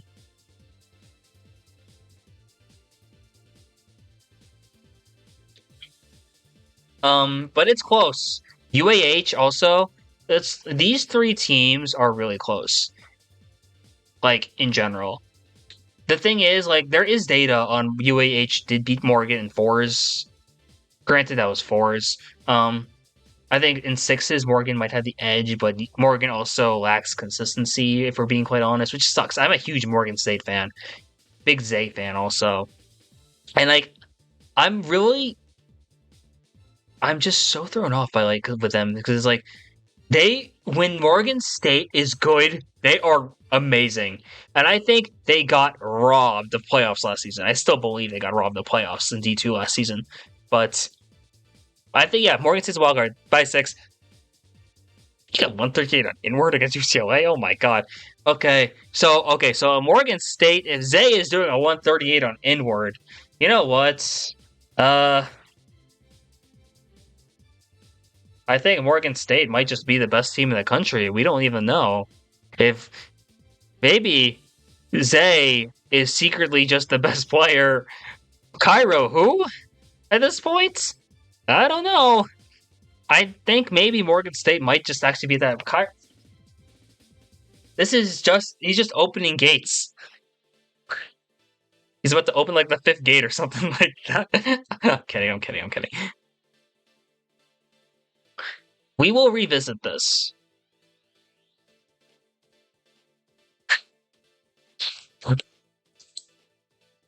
That's true. Zay did make MKU playoffs. Cairo did not. By 6, good luck in your war. Yeah, I was gonna say, the Gates of Pain.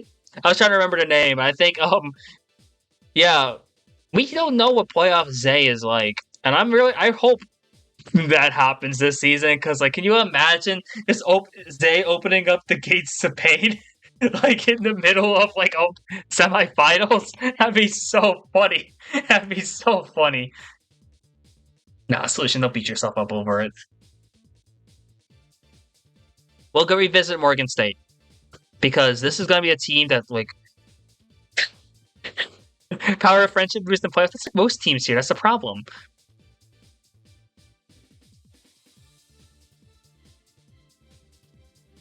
Okay. We have Nebraska. Wait, not UNL anymore. Okay, there's University in Nebraska Lincoln, but they are going by GBR, obviously standing for Great Britain. So LeBob is no longer with Nebraska.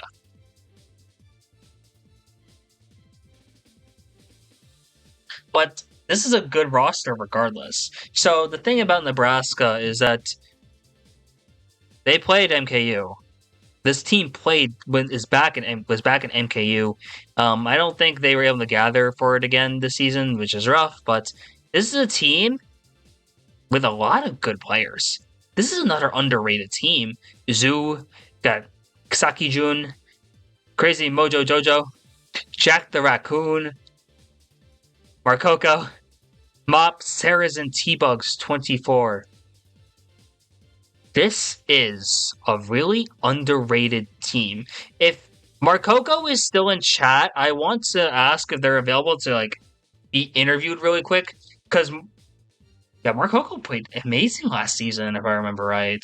Saracen also played well. Nebraska almost stunned the world because they almost beat Iona in semis in Game 2, which would have been their first loss of the season.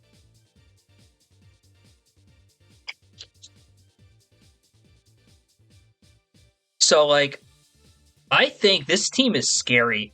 There's a lot of stuff we don't know for sure about them, but I would love to see Nebraska do well. Where do we put them? Now, here's the problem.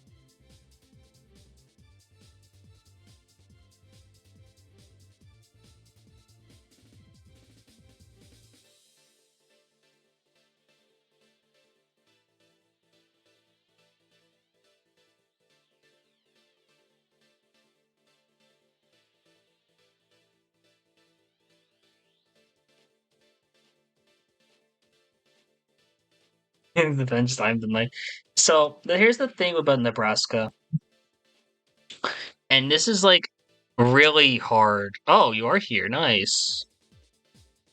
If you want to jump in a call, and I think I heard you were in a call real quick in U-turn, but if you want to jump in a call in CKL, feel free to, and I will bring you in because holy heck, you guys are. The problem of with D2 is that there's so many teams in D2 that should be that legitimately have a chance to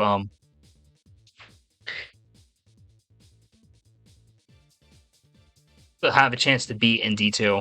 There's like 12 teams who could arguably be in D2, and I think Nebraska's one of them. So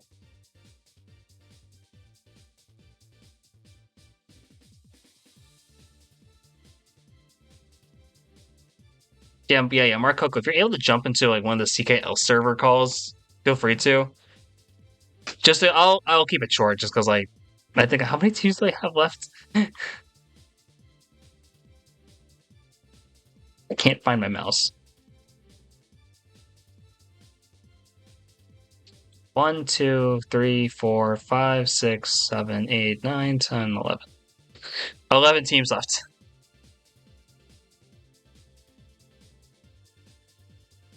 Oh, Mark Coco's here. Nice. Okay. Yep, we'll keep it quick. Pause music.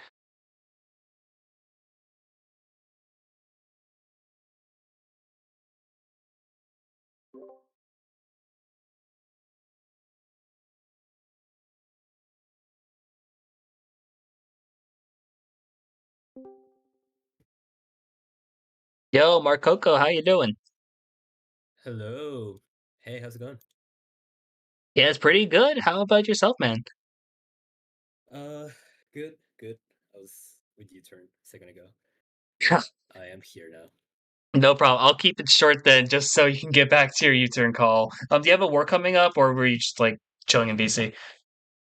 Just chilling, just chilling. Okay. Yeah, we'll keep it short then, just so you can get back to them. Say hi to Ace for me, by the way, when you get a chance to. Of So course. okay, so Nebraska. Were you playing with Nebraska and MKU this season? Yeah, I was sort of managing the team also for it. Yeah, it was a little tough. We didn't have a lot of people to gather most of the time. So, yeah. Okay, yeah, that makes sense. I remember because I forget if you were there from when Nebraska first did MKU, because I remember that was the same problem also. But yeah, gathering for MKU is hard. Legitimately, it's probably the reason why we don't do it at that time, which is probably for the best. But really excited to see Nebraska here again because like Nebraska, I think is a team that's like I say this about like almost every team now, but it's true. But like Nebraska is like underrated in a way, and I think like there's going to be a lot of great stuff to expect from them this season. So like how's it been for Nebraska since last season? Like, what can we expect to see from you guys? Oh well, it's been a lot. Bob is not with us sadly, but we have all grown a lot. We've practiced a lot. We've been worrying a lot, screaming. And MKU was also very good practice for us because I guess we're used to players around our level, right? But Yes. after MKU, it really opened our eyes to like, wow, we like there's still a lot of room for us to grow. Um, so yeah, it's been a couple of months of grinding, getting our tantral practice. Um, but yeah, we've practiced a lot. I do think we've improved a lot also. So yeah, watch out. Yeah, no, legitimately though, watch out for Nebraska because like yeah, you were one of like 6 teams who I'm like Nebraska is like D2, I think. But there's like too many teams in D2 now, so it's like I don't know what to do if I'm being honest. Because like you guys are improving like crazy. You guys made playoffs in D3, and then like you guys played in MK. You have that extra experience, so it's like I'm excited to see what you guys come up with here. So okay, what was it gonna say?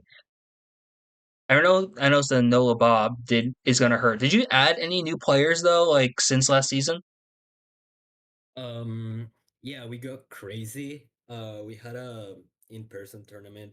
Ooh, He did pretty well. So yeah, that's our newest member right now. Gotcha. Okay, that's funny. And that's great. Exciting to see that. Okay, so what are your goals this season then? Because we know you guys made playoffs last season. I don't know what division you're going to be this season, but regardless, what are you expecting for Nebraska? What is the overall goals for your team? Uh, ooh, definitely want to make playoffs again. You know, we've practiced a lot. I know it is a reality that we could make it. So that's mainly it. And if we don't, I mean, we still have a lot of room to grow and keep improving. We are a relatively, I guess, new lineup. So yeah. Making playoffs goal. Nah, it's a great goal to have there. And I think you could do it, regardless of what division you're in. I definitely think we could be seeing Nebraska in playoffs in like mid-April. I'd be really excited to see that. Okay, gonna wrap this up real quick, let you get back to your call. But before that, is there anyone you want to shout out or like any final words? Well, I guess shout out to Lemons in the chat. Um, and yeah, I don't know. Good rest of the stream. Yeah, thank you. And thank you once again for hopping into this call with me. Have a good season. Yes, of Really course. wishing you guys the best of luck. Thank you. Have a good one. Yep, of course. Have a good one, man.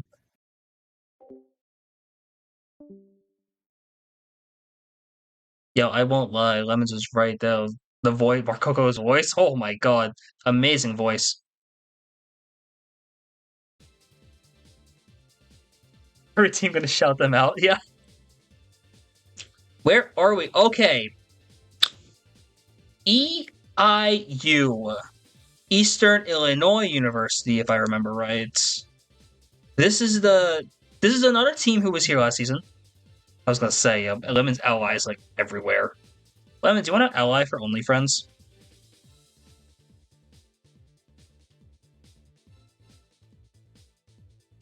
So, like, okay, EIU. This is a team they were in last season as well in Division 3. Go.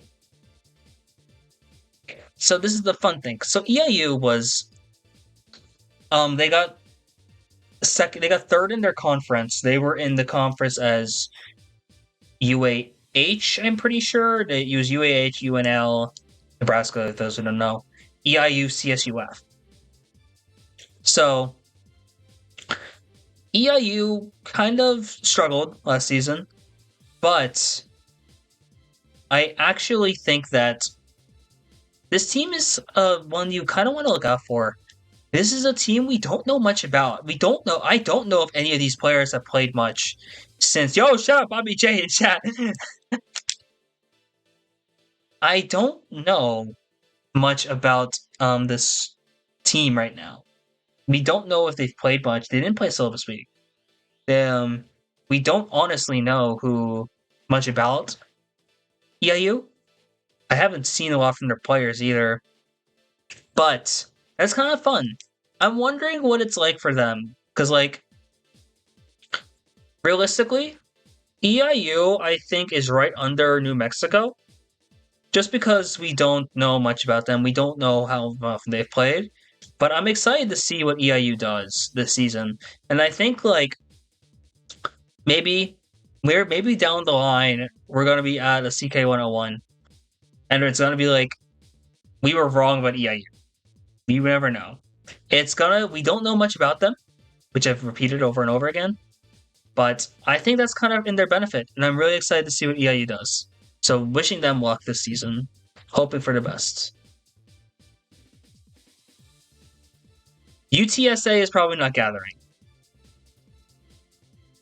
which is a shame because University of Texas San Antonio, they have Adam/Jet, which would have been so fun. But this team is something to look forward to. Virginia Tech is back, and Virginia Tech is back at like relatively full strength.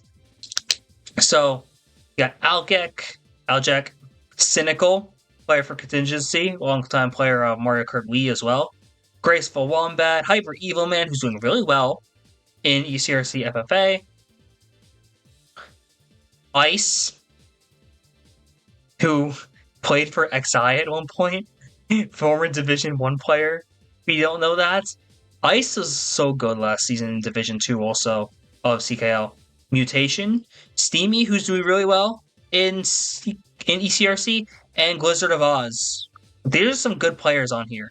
This is a team that I'm like is really it's just getting better. Honestly, like I think there are some names here you really want to watch out for. Steamy and Hyper Evil Man are like Ice on Fire Hydrant now. Okay, yeah, this is gonna be really hard to not say that.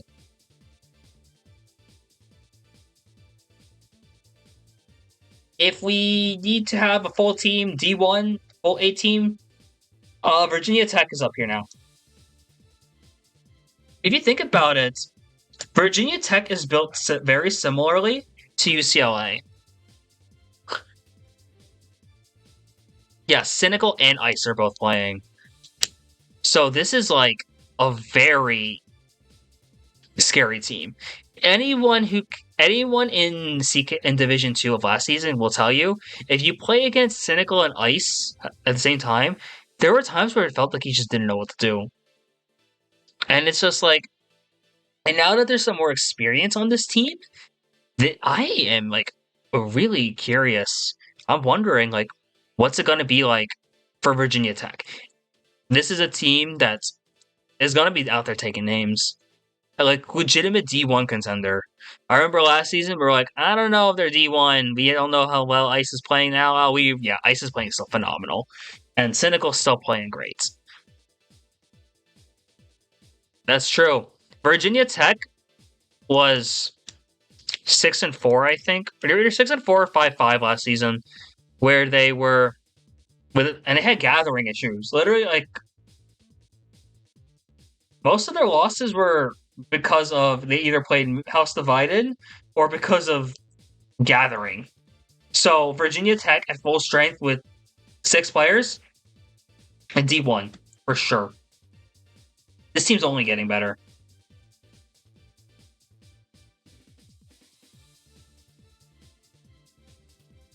Let's go. Okay, here we go.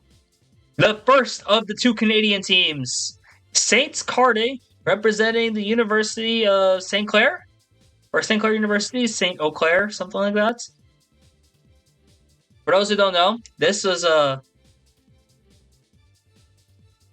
VT. Yeah, for a while I was thinking VT top seed D2, but we're gonna talk about this. But I think VT now, because of certain teams moving up and down, and because I think we have enough teams to have a full 8-team D1, they go from top of D2 to D1. St. Clair College, rise up! Bonkers in chat, by the way. Shout out to you. If you wanted to be interviewed as well to get the St. Clair perspective, let me know. Because I would love to hear from you again. And just get another chance to talk to you after talking to you over the winter. So the thing here is that this is another team where it's like, okay, we have a lot of teams who could arguably be Division 2. And why? Because this one here has a few remaining members of Ontario United who won Division 1 of CKL. Yo, shout out Bonkers. Let's go. I'll let you know then when I'll be doing it. So yeah, Bonkers, Guilty, Moo. There are some great players here. So like, and there's some good experience on this team now too. And I think Bo said it best. This is a team where there's some good teaching. And I think the fact that they're here in general, they're going to be very fun to like watch. Just shout out Ace in chat, by the way. Let's go. Wherever Ace goes to college, that's going to be a big name. If Ace decides to go to college, that's gonna be a big name to look out for in like high school recruiting. Where do I put them? Now here's the problem. Let's go. Ace, if you want to go to the US, let me know. We'll set you up with an American school if you want, but if you want to stay Canadian, that's fine too.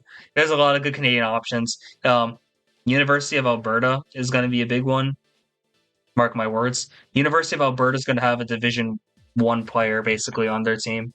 So that's going to be a big name, but St. Clair is going to be really good. 2, Western University from Ontario, also good. So here's the thing about St. Clair. Where are we putting them? Alabama? Uh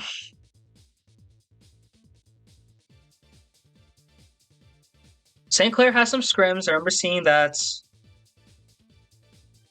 I'm gonna have to check CKL. I remember seeing it.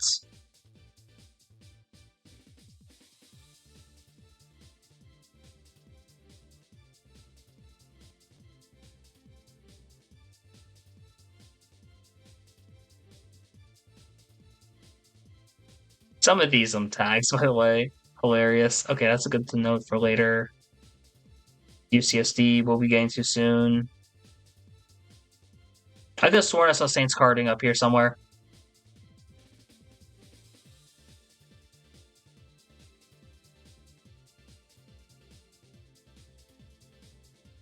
Okay, 5v5. Holy. Can we talk about the 147, the 129, the 102? This is, these numbers, I am getting a very, similar feeling to when I saw Michigan have Crow, Whooper, Shorts. Is this just Canadian Michigan? Like, is this basically what we're having? Or Saints carding?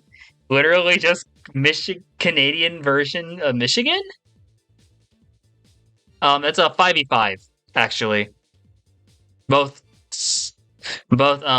Clair and Nebraska had a com. Shout out to Nebraska's bot, though.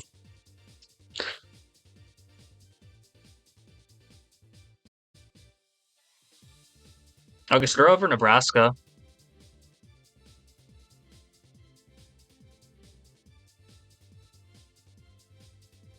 It's going to be interesting to see where they do with 6. I will say that. Tentatively, just because of lack of data, I will put Morgan over them. But that might change. That might change in the future. We will see. Let's hear from Bonkers though. I think that's gonna be like give a lot of intel on what to expect from these teams. Because there's not a big difference. There's not a lot of data on certain groups. So whenever you get a chance, Bonkers, join one of the VCs in the CKL server, and then I'll just drag you in.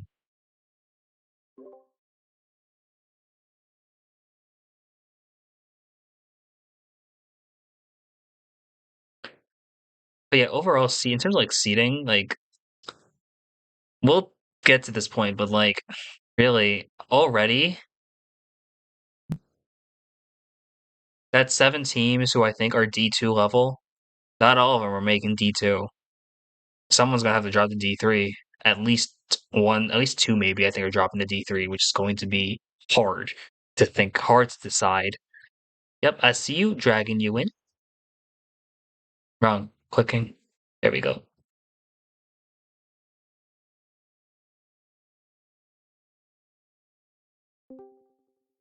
Yo, Bonkers, how you doing? Hello. Hey, how you doing, man? Hey, I'm doing pretty good, man. How are you? Pretty good, pretty good. I still have, I think, half the teams to go through right now, but it's been fun. Long stream, 2 hours already, but hey, Hey. wouldn't ask for anything else. So, really excited here. So, as one of the people who was on Ontario United, I'm really excited to see that you were able to come back with a group of people from St. Clair. So, what's it like now at St. Clair? Like, talk to me about like what it's been like getting this team together. Yeah, we got kind of lucky that three of us from OU went to the same school, so we had a good like starting point there, but it was a struggle for a bit, to be honest. We are a pretty small school, like I think 6,000 people maybe. So trying to find players to join was kind of tough, but we ended up, I think us three on OU are the only ones with any sort of competitive experience. Everyone else is kind of fun to war with all of them and like, kind of start teaching them the ropes a little bit. Definitely, we haven't been able to scrim too much, but seen a good bit of improvement from the people who have been able to war. So I am excited for what's to come this season. I think it's gonna be really fun. Yeah, and like you mentioned the whole like teaching, showing them the ropes thing type of thing. How has that been for you then? Kind of going from like, as I know, like I don't think you were like necessarily the most experienced player on Ontario United, so it's like really cool then I guess to see now you gain to be one of the people who get to teach like a new wave of players. So what's that been like? No, it has been very interesting being kind of one of the new guys on that team and then coming in, stepping into more of a leadership role, if you want to call it that. It's been fun. Honestly, I did look at that PowerPoint you sent me a bit for some tips.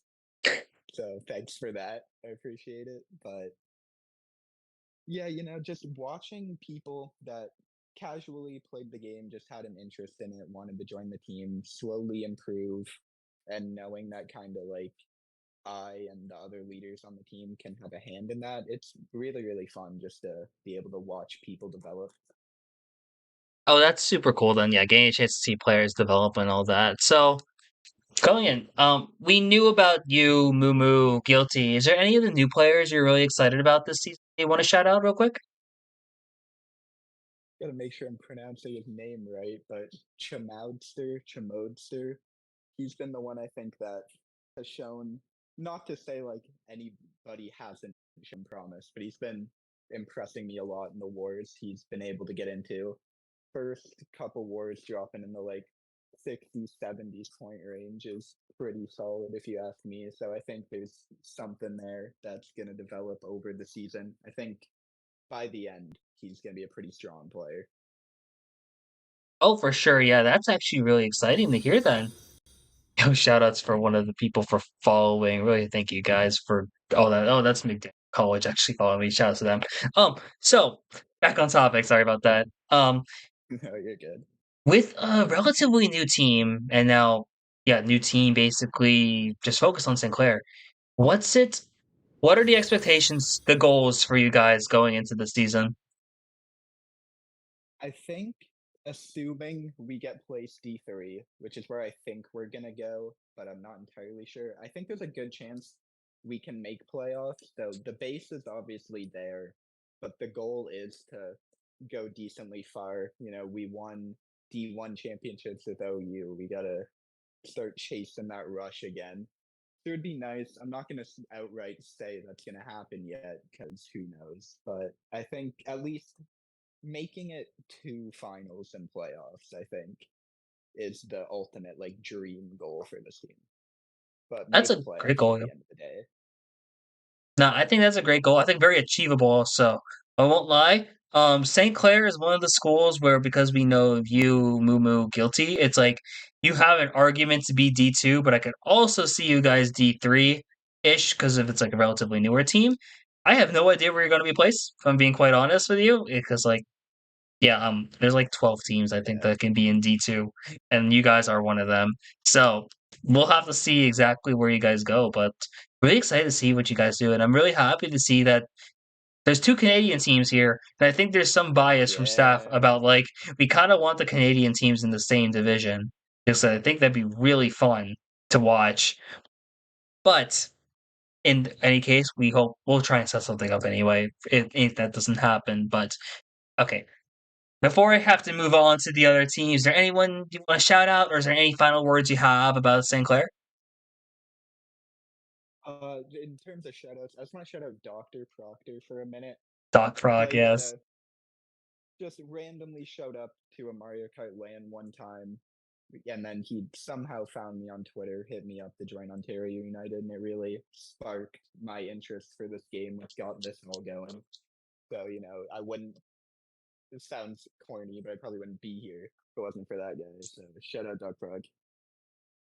Now, well-deserved shout-out, I think. Well, best of luck to you and the rest of St. Clair. Really hoping to see you guys have a great season this spring.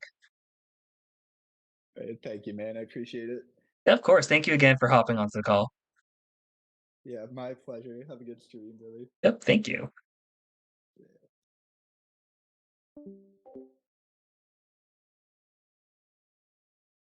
Okay, let's keep going. Big Daniel College, ACD3. I don't know about that. Yeah, what a nice guy. An all-Canadian rivalry will go crazy. Ace, I don't know if you know about the CKL lore. JP Givner was originally in CKL at one point. Didn't last because he popped off on YouTube and dropped school to work on content, which is valid. But imagine. And then next season, it looks like we're going to have Tynan coming in. So Canada is going to be absolutely insane going forward. I'm really excited to see what we have with the next Canadian teams coming up. Okay, Florida is making a push. Florida has 6 players allegedly with 3 on here, but I think they have the verification form that might overlap, or that might be fine. Yeah, Florida has 6. Let's go. Okay. We can finally talk about Tennessee. M is here. I'm hyped about that. So, Tennessee is interesting because when we first saw Tennessee, we were like, I won't lie, I remember like, oh my gosh, this is a new team. This is exciting. And then they got kind of killed in scrims. Where is UTK? Why do we have so many just funny names here? Oh, St. Clair.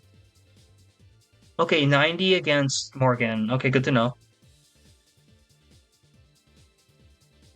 Morgan barely beat Nebraska. Oh, okay.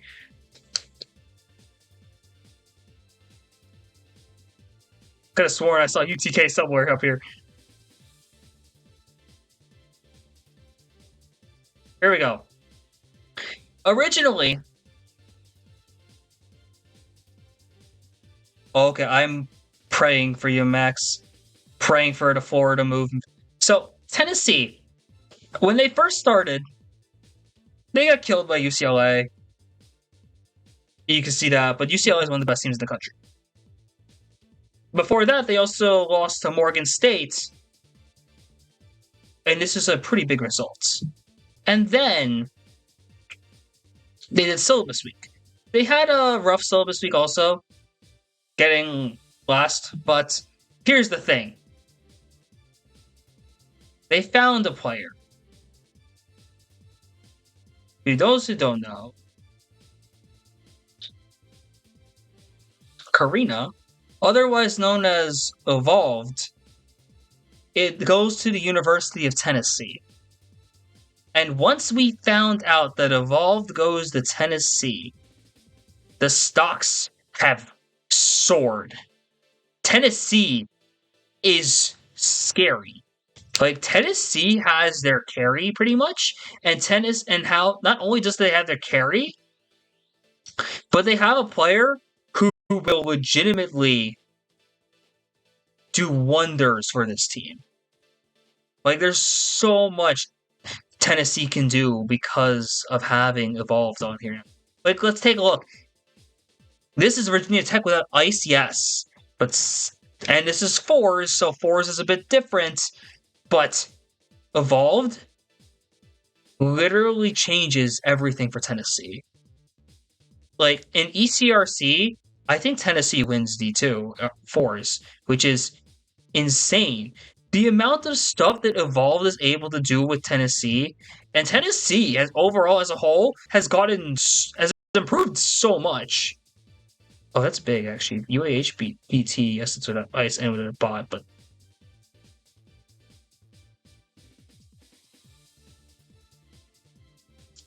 Legitimately, yeah. And then you look at this. Granted, yeah, look at this difference between Sienna and McDaniel. Will is insane now. Oh my god, is Will on here? That's not good. Black screen, no. Okay. Okay. Okay. Browser, work, please. Yeah. Holy hell. Tennessee is scary as heck. There was one more, I think. One more I want to bring up. Because in fours, this one. Yeah, it helps because Tennessee has a D9 player. And yeah, Tennessee having evolved from contingency, so massive for them. They're beating UH, they're beating Morgan in fours. So this is a hot take. I think this might be the hottest, might be one of the hotter takes I have in terms of where I'm putting them. I'm not putting them D1, but I will put them at the top of D2.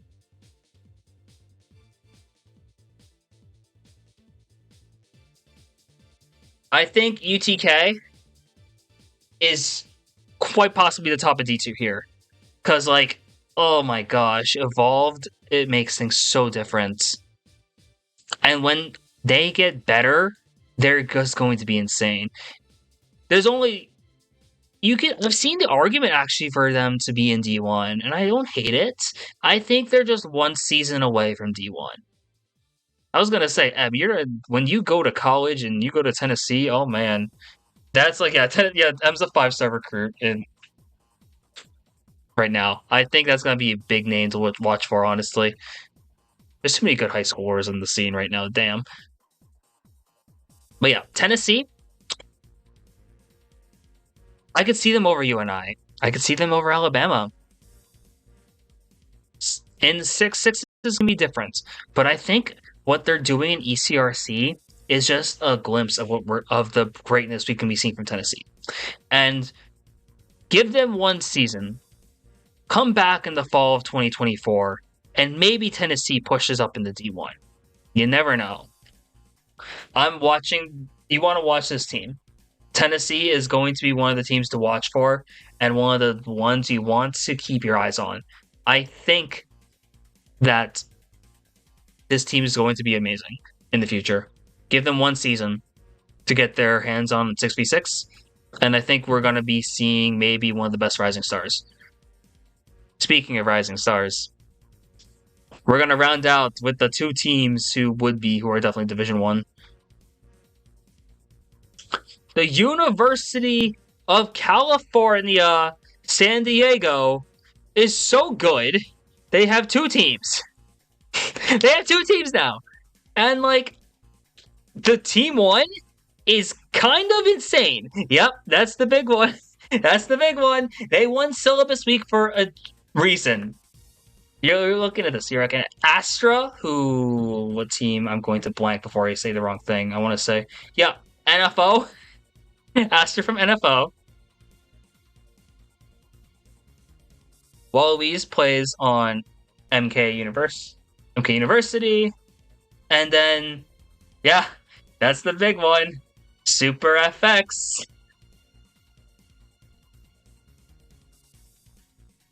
Basically on HD. Like, yeah, they're not gonna play as much anymore.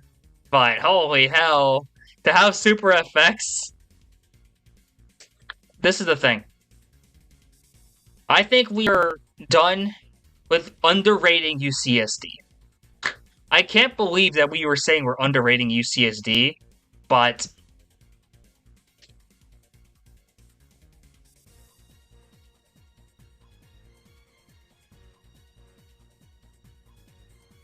I think UCSD is number 1. I legitimately think UCSD is number 1 in the country right now. Because, like, you beat Michigan twice. With Michigan's top lineup that's eligible for CKL, because Mexican's not playing, as far as we know. So that changes a lot. So, and UCSD, they've proven it. They've proven it twice that they've beaten Michigan, and they deserve to be here. Let's put some respect on their name. UCSD is the #1 team in the country for a reason. They've not only did they beat Michigan,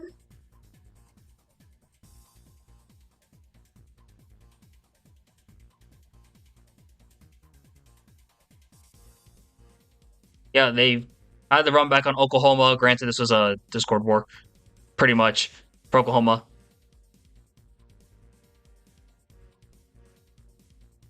They've beaten, this is big. This is big. Look at this. Look at this table. They beat Kutztown also. And this is Kutztown. This is Kutztown's almost 6 top of their top lineup. This is 5 of 6, I think, of Kutztown's top lineup. Rumble, I'm trying to give you guys credit here. Yeah, but yeah, UCSD is on another level right now. UCSD is just so good. Like, Super FX, okay, 4 of 6, yeah. I was gonna say, I knew it was, who's missing here? Oh, JK8's not here. And Tyler, you're not good at it. But yeah, UCSD is so insane. You wanna know a name that you wanna watch out for? Top Hat Bear. This guy is actually jumping up like crazy and soaring up the ranks so quickly. I was stunned. Like, to crack this top lineup.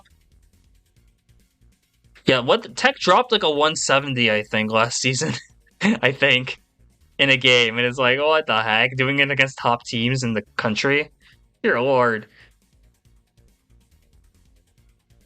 So, like, let's look at UCSD in, like, 109 from Astros. Super FX will drop 107. Zach is good. White is good. Top Hat Bear is good. Wallace is good. This is such a scary team. Time to put some respect. UCSD is the #1 team in the country. Will they win it all? I won't guarantee that. But I think UCSD is going to be running the game at this point, and they deserve very much. Okay, UCSD won, because there's a second UCSD team we'll talk about.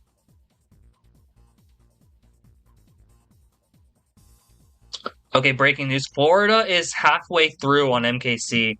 They have 1 hour. They have an hour to figure this out. If Florida pulls through, we'll be at 24, and that'll be absolutely amazing, because, dear God, this is rough, having 23 teams. Michigan State. Spartan Cardin. I was gonna say it. Let's go Gators, yeah. Is 200 champion on the roster? Oh my god, yeah. So, the thing about Michigan State won Division 2 last season when they were combined with Michigan, House Divided.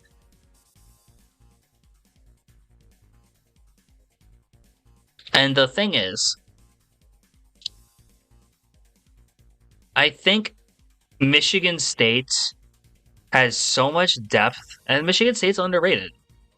Like, I think, well, you're looking at Nova, who's an amazing player now. Silver is still here, a great player. There's some add-on to the depth. Noah, I think, is good. Nunley's there. Jalapeño's improving. I don't know is one of the rising stars of CKL. And I think, like, really here, there's a lot of players here from MK University. And I think that's going to do so much to them. And I think I Don't Know especially. I Don't Know is a sleeper for, like, MVP. Like, legitimately speaking. And you want to know what? I think their depth is something to talk about here. Michigan State is very good. I don't know if they're necessarily top of the best of the best, but they deserve to be in the conversation. I'm going to go Michigan State here. I think Michigan State's D1. I do know that you have a scrim against Oklahoma on Friday. And I think it'll be interesting to see that, because, like, Michigan State, Oklahoma, there's, like, very similar type of teams, I think. Oklahoma is like very much focused on like depth, not necessarily with a carry. And Michigan State's kind of somewhere. Yes, they have don't, but I think Michigan State has a lot of underrated players here, and like now we have to try. Okay, the reality is I can't. I was considering putting you guys in D2, but it's like I don't know if I'm gonna make that mistake. I don't. I think you guys clean up D2. So plus, from a purely script writing standpoint, you know how cool it would be to have Michigan and Michigan State in the same division? UCSD and UCLA? Ooh. Yeah, just from pure writing, like, hey, won't lie. Michigan State is one of the best teams to be looking for, I think. And yeah, maybe you can make the argument that they deserve to be in T2, but Michigan State would just have a free run, I think. UTK and Alabama rivalry? Oh, that'd actually be insane. I actually would love to see that. But yeah, Michigan State. Look at this lineup. You got KR, you got Nova, I don't know, Jalapeno, Matt Adler, Morning Templar, Noah, Nunley, Positively Thinking, SF Crisp, and Silver. A lot of big names to be here, and I think there's a lot of good prospects. Like, I say this about a few teams, but I really mean this about Michigan State. Michigan State is like, maybe this will be a struggle season for them in D1. But can you imagine what Michigan State is going to be like in a year? Michigan State is going to be really close to being amazing. And they just give them some time to develop. And I think this is going to be one of the teams who stuns the world. And I wouldn't be surprised if you see Michigan State pull some big upsets in the future. So let's hope to see them here. And I think they, honestly, with the way teams are shaping up and how the divisions are, I think Michigan State is Division 1. So, this is a new team. Western University, the other team from Canada. As far as I know, there's very minimal notable players here. The one I know of is Domi.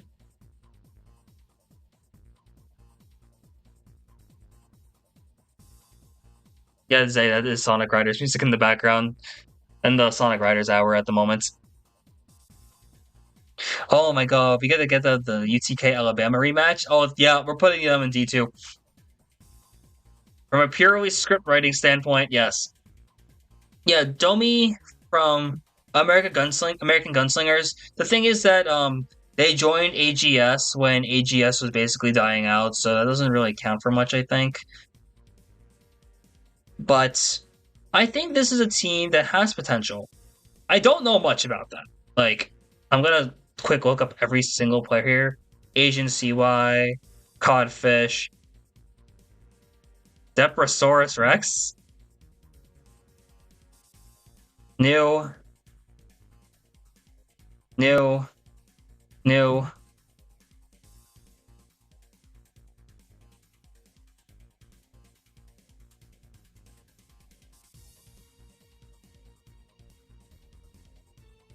Eat Ham, new.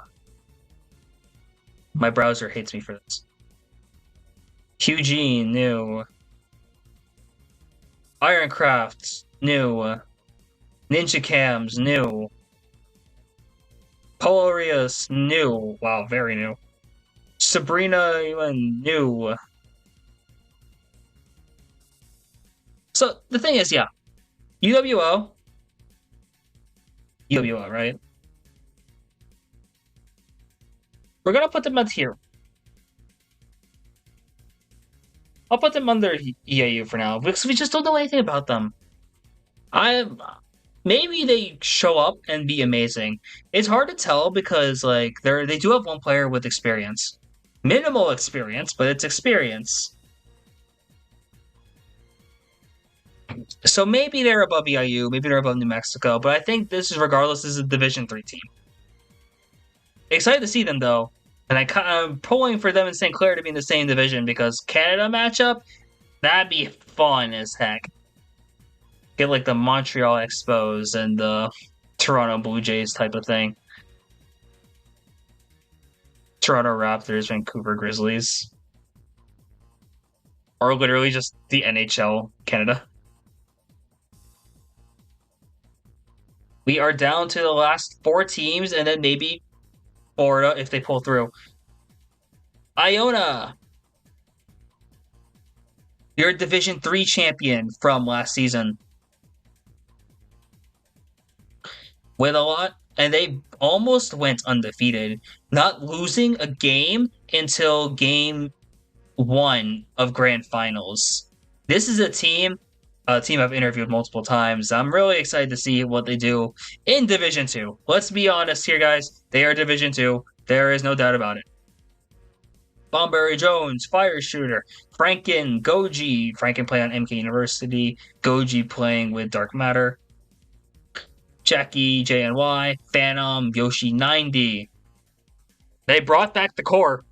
The core is back, and this is a team that maybe hasn't jumped up. Has Florida pulled through? Okay, if Florida pulls through, I'm going to lose my mind. But Iona, for sure, has potential to take some names, and maybe stun. I am going to put them as number 2 in D2 at the moment. But they're practicing right now. Love to see it. That's how you get me to have more faith, honestly, and just give you like high glazing. Because like, think about Iona. They have a lot. They did really well last season. Like, I won't lie. There was actually a point when I considered jumping into coaching. I was kind of between Iona and Oklahoma. I did eventually pick Oklahoma, but there was another timeline I actually considered coaching Iona, so which would have been really interesting to see that kind of timeline there. Yo, Short, hey, shout out to you, be jumping in chat. How you doing, man? So the thing with Iona, yes, they are still phenomenal. They have Goji and Franken who are popping off, doing well in their own respective teams. And we're just looking about the anchor in the squad queue so hard. I'm so sorry. But hey, good luck in your squad queue. The thing is with Iona, they're good. They're still very good. I'm not sure how the transition going to D2 will be for them, though. I don't know how often the others have played on this team aside from Franken and Goji. And the thing is, you and I leveled up. Alabama's still good. UAH is leveled up. Morgan is still here. And UTK has been absolutely insane. I was going to say, Yoshi, the Yoshi bike player, is played well. I remember watching his POV a bunch, actually. So, I think there's a lot of potential.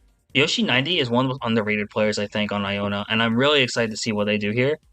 Yoshi 90 also plays Splatoon, I'm pretty sure, so shout out to the CCA community. Iona, I think, is a solid playoff team in D2, actually. Yeah, Iona in number 2 in D2 is crazy. I won't lie. No, don't worry, Phantom, I do remember your gold, AJ. Does it help I'm getting murdered on the track? Okay, that's not the comments I would see.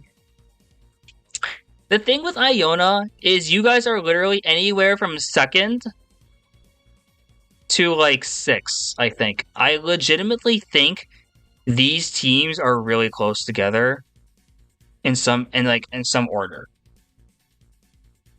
Shout out 40 viewers, by the way. So I don't know where you guys go. Because that's the fun thing about Division 2. UA is not making it. I don't think that there are. If we're going to have a 24th team, we're banking on the University of Florida.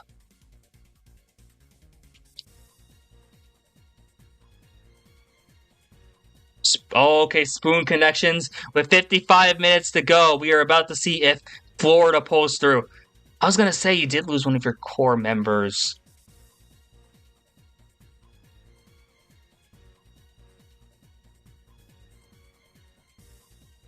I think... Where are we going with Iona? I'm going to be high on Iona, yes. I still think they have it. I still think they're a great team. Oh, yeah, Cito's gone. Oh.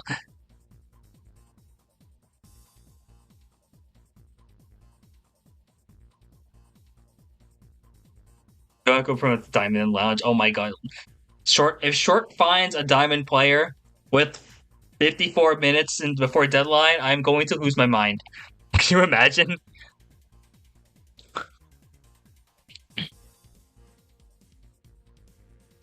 But yeah, I'm gonna go with Iona here. I think that's a very solid place. Just so you guys are you aware that Rutgers has a team? That Rutgers has 2 teams? Imagine if we get the Rutgers teams here.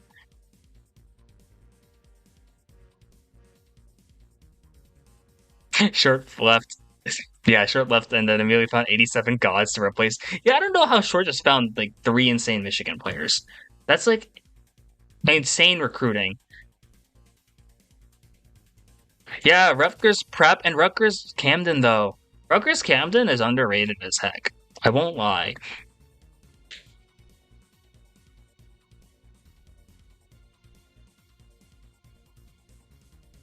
At one point, I'm pretty sure like BRE was named Florida State University. Could you imagine if they were still in? Imagine they signed up. You know, BRE. I forget what D1 team was that, but I remember a team like that. McDaniel!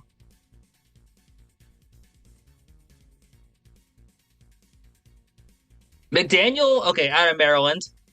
Shout out Road Rage. Shout out go to Super Road Rage this April if you can. April 20th. I'm probably going to be there, so hoping to make it out with a bunch of other players. This is rough because McDaniel is one of the teams that got hit the hardest by the no super team rule because they lost Shamchez from University of Maryland. They lost top floor boss / Zim from Towson, however it's called now. I always forget.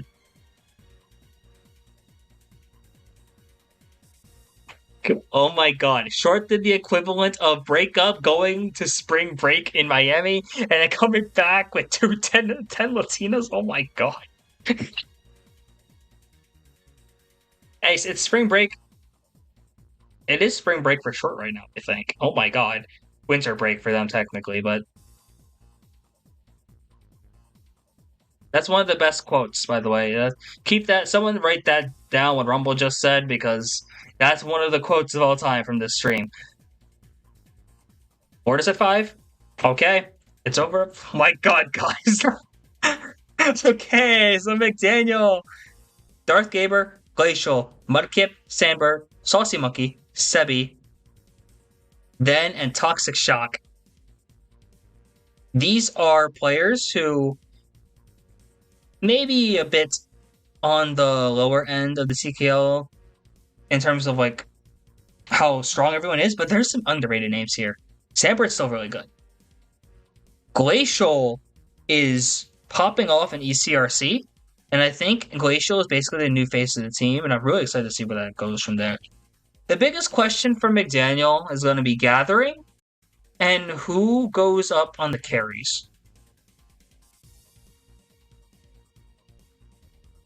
I'm going to put McDaniel here.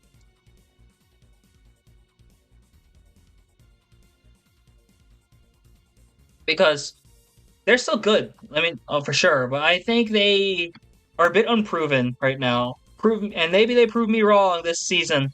But in the Sandbird farewell tour, basically. But imagine, is McDaniel going to have a chance? I think McDaniel probably makes playoffs in D3, if I'm being honest. I think they have a good shot. They made playoffs last season. And the biggest upset possibly ever. But for now, McDaniel is here. In fact, I think we're going to be going to them there to another D3 team.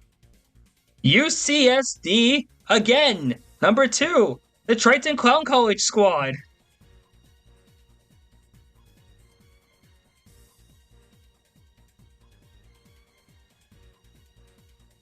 A Wandering Spaceman, Brown 420, Burnt Lasagna, Dash 2203, IBA, Lemon Grab, Numpster Nuggets, Peds 24, Shroomate, and Yam Thief.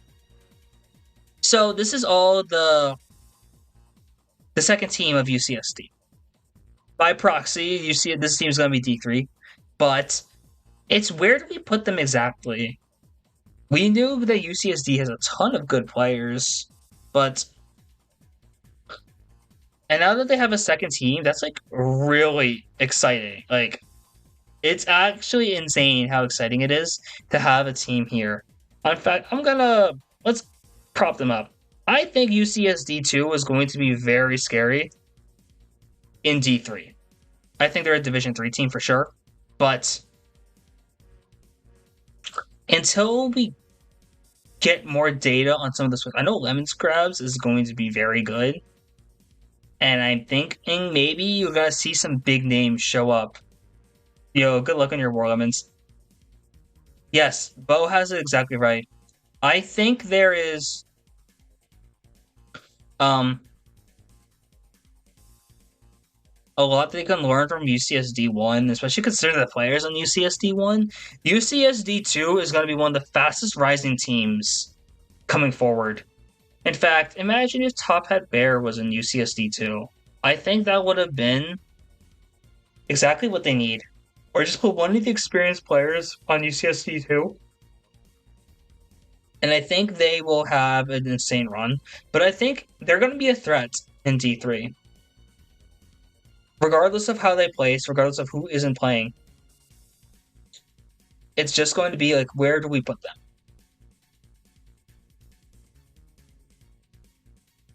Now, speaking of teams, we don't know what to do. I think, okay, earlier I stated that Morgan State was the biggest enigma in terms of CKL seeding. That might actually go to Moravian. And it's going to hurt to say. Moravian is the most complicated team to seed in CKL. We have no idea what we are doing with this team. Like, let's go through the lineup. Because on paper, the lineup is stacked, kind of. Angle, who plays with Only Friends, who is also my son. Ash Cash, Baja, Only Friends, also my child. Commodore, new player. Moravian is D1 if Angle gets his smart bounces right. Commodore's a new player. It's the new recruit for Moravian. We're not expecting much. I think we're gonna expect Commodore to develop more. Moon, who is basically retired here. Okay, I got a Snapchat now. Oh my god, that is painfully ironic. You know how crazy it is when Snapchat girl sends me a snap as I'm about to talk about her on stream? There's no way she knows. How did she know? Nox just sent me a Snapchat as I'm about to talk about her. You can't script this. Like, you can't script this. Oh my god.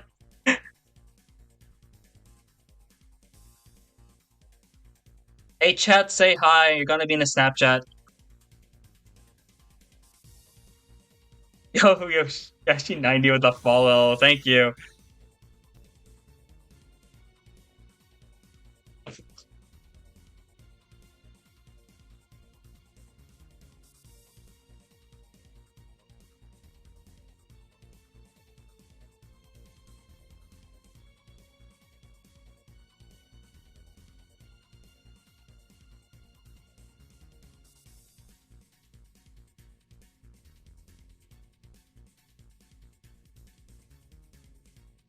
My stream is like kind of frozen here. That's a runner rough, but oh well.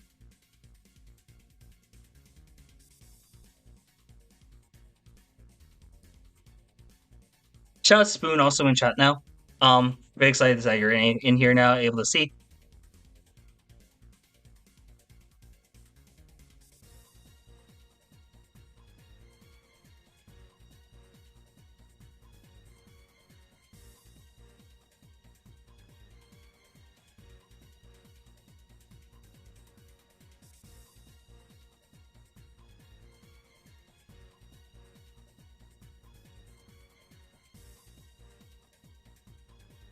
Okay.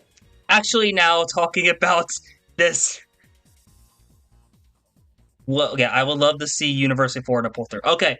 Knox is here. Is here as well, captaining. For those who don't know, I was talking to a solution about this. I think it was last week. I told Solution the only Moravian joining CKL this season was going to be unlikely, unless we get unless the new recruiting wave is just a bunch of sorority girls, because technically Moravian is captained by a sorority girl. So that isn't exactly what happened and how Moravian was able to pull through. But imagine if that was a story. You have Phoenix who's back, My T's back, and Wumbo from Dark Matter also here. So, what do we do with Moravian? So here's the thing. If you look at ECRC, a Mario Kart sorority, can you imagine? If you look at Moravian's results recently, 5 is a sorority. What the hell are we? Can we imagine? We just make a CKL subclan, and it's just a sorority of the women in CKL. Can you imagine? I was going to say, Oklahoma is captained by sorority girl as well. Yes, East Coast Collegiate League. Yeah, I'll get you into that eventually, Ted Bear. Wait, did I just realized, do I literally coach the two teams that are captained by a sorority girl? Like, what is this? How? How did this happen? Angle, please do not say that right now.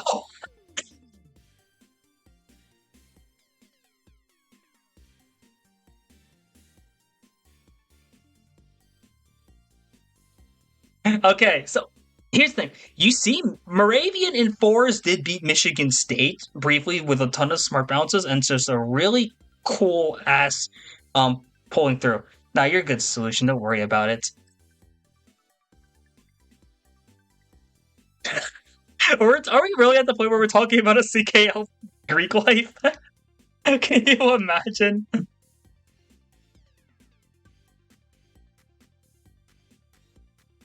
I won't lie. So it's also it's just FFA and fours and ECRC, Ted Bear. Let me DM you real quick.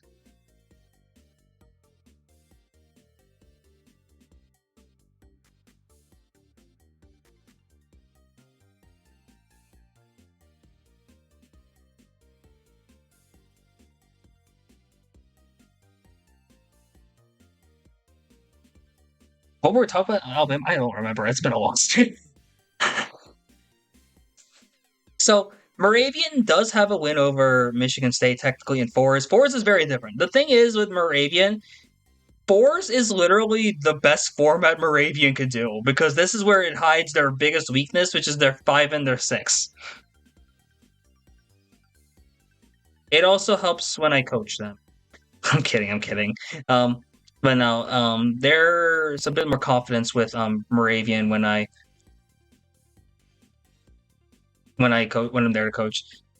An MK sorority team with the women of CKL. So who would that be? It's Tekadessa, Knox, Joy, a few other notable players. Baja's they them. So we'll talk about that later. That might be another topic for another day. So, okay, let's think about this. Moravian's weird for one reason.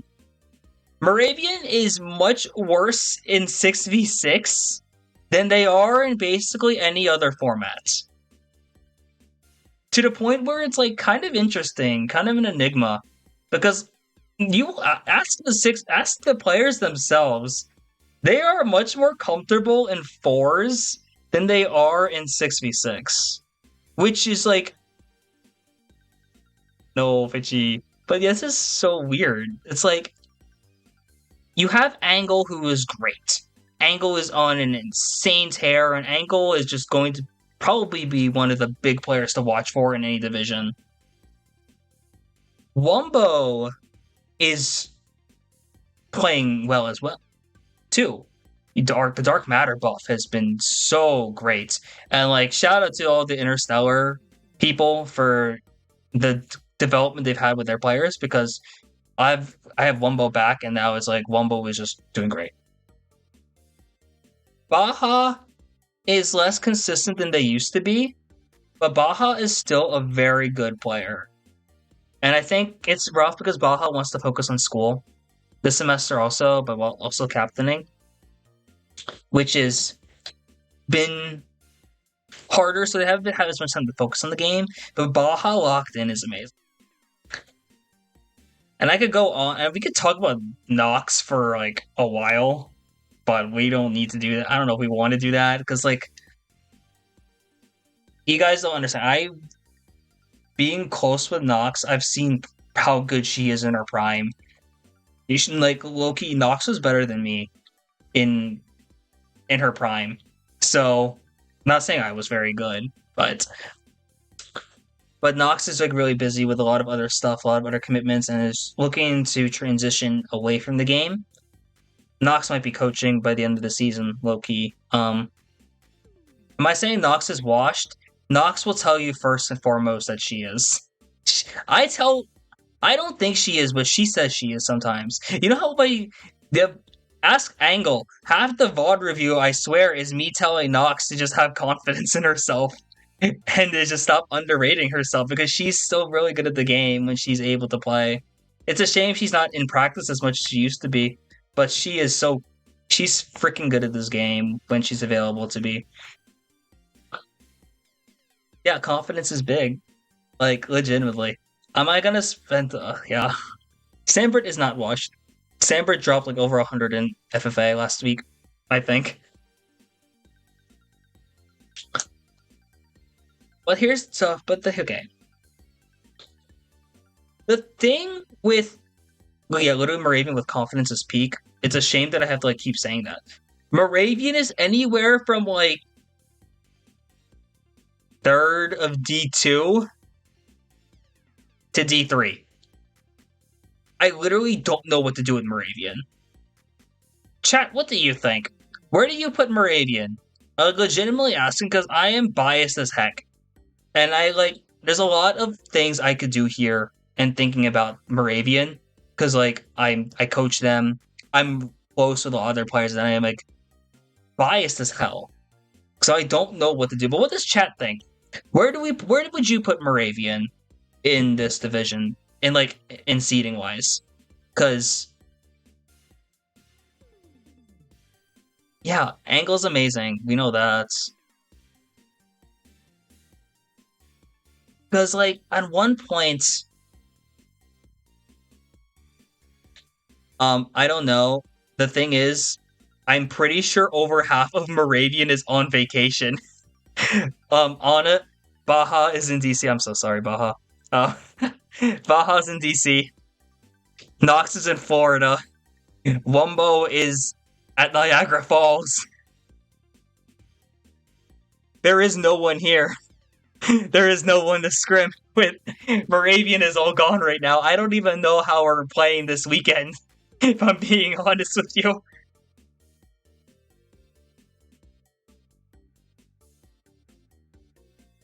You'll 1v6? Mathematically, that's possible. But I don't know about that.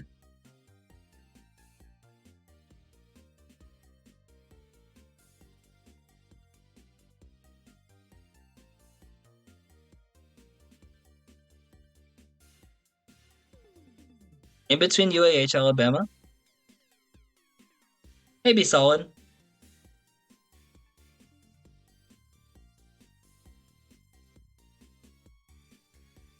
For now, we'll take that.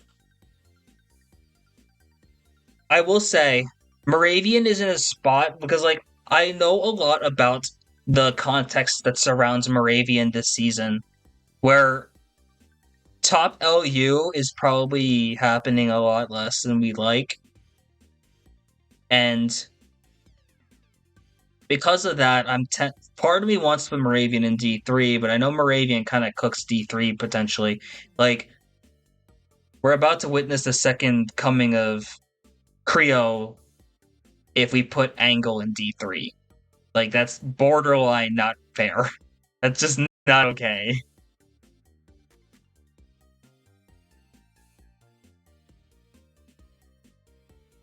Okay, I'm gonna put St. Clair here and Nebraska here because I do want to see the Canadian teams against each other. So yeah, Moravian. You're the 8th person? Holy! Oh my god. Yo, Florida's gonna have an 8? If Florida has 8, that's big. That would actually be perfect here because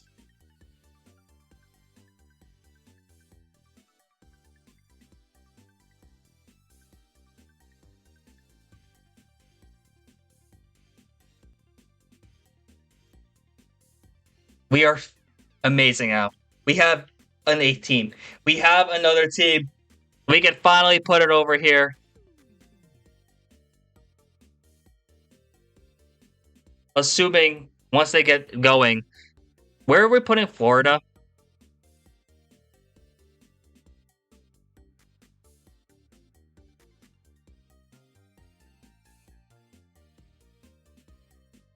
Oh yeah, well give me Florida and against FIU, please. Oh my gosh, this will be this is kind of cooking. We'll talk about Florida next. I saw Solutions say that I have Moravian in between at like the Nebraska St. Clair level, and I would agree. I'm actually gonna put UAH over Moravian for now. I think Moravian and Morgan State are basically really similar. We will see how that goes, but I think they're really similar. I'm only putting Moravian here because of alphabetical order. But Florida, now that I can stop being talking about like my divorce team, we can talk about Florida. Now we don't know much about Florida aside from a few people. Oh, they have 5 now. Big one here is Max. Half a D16 is in here. Yeah, that's true.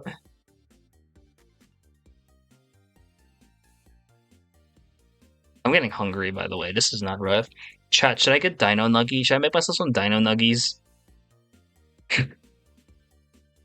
After I'm done streaming? Because I'm like kind of hungry.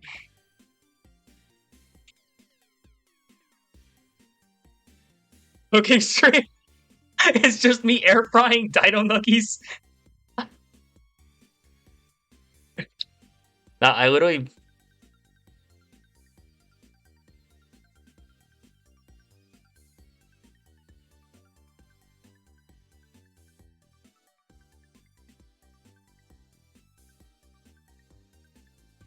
So we have Max. Max is doing good in FFA and ECRC D2, by the way. Amelia, who is new. Drizzy, who is new.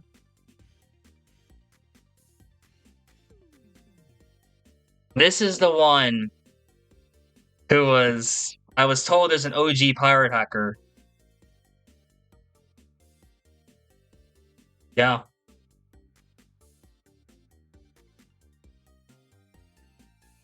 Before Solar Storm, there was Solar Old.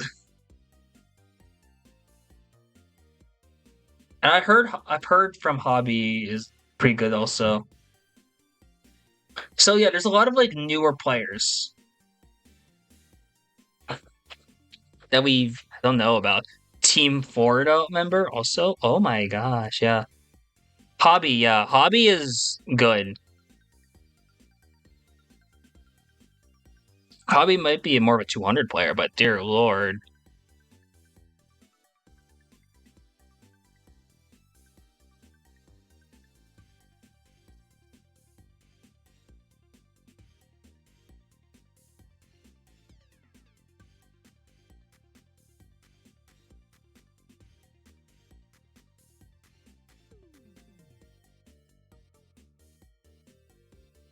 So The thing is, Florida. They have an OG Pirate Hackers player, and Max is also good. Do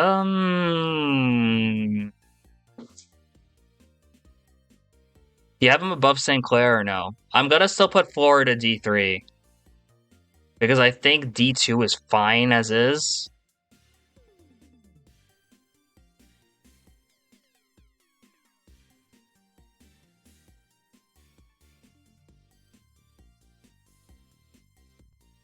And seeding won't really matter too much, but I do think Florida is probably maybe above FIU. Maybe not.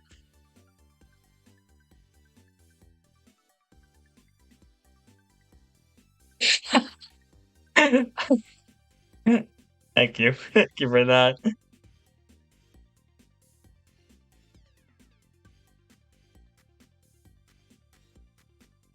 Am I getting pinged? Oh, ticket.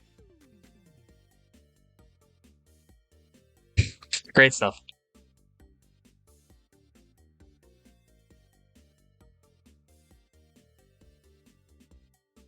The odds of getting 4 divs of 6 teams each? Okay. If we were to do that, which it's not... The hardest thing I think would be for 4 divs is finding more staff that's willing to do stuff, because realistically, like, I could division admin. I'd rather not, though, personally, because one, I don't have the time, nor do I have the... Am I probably the best person to be adminning stuff?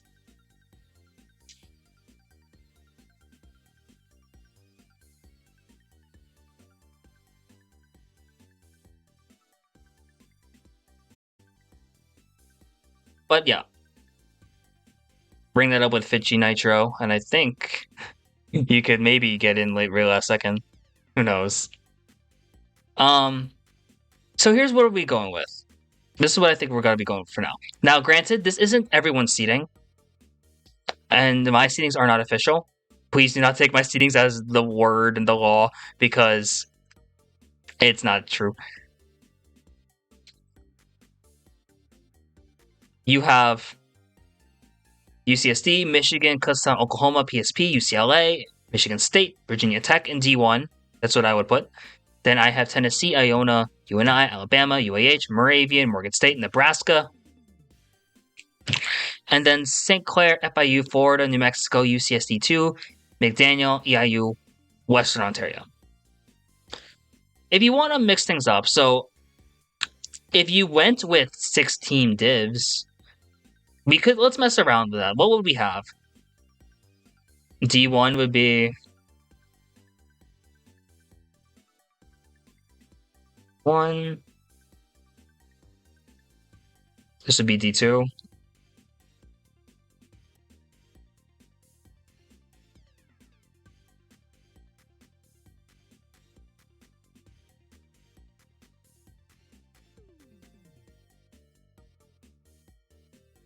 D3.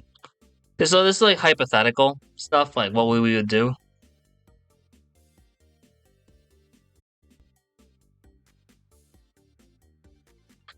Yeah.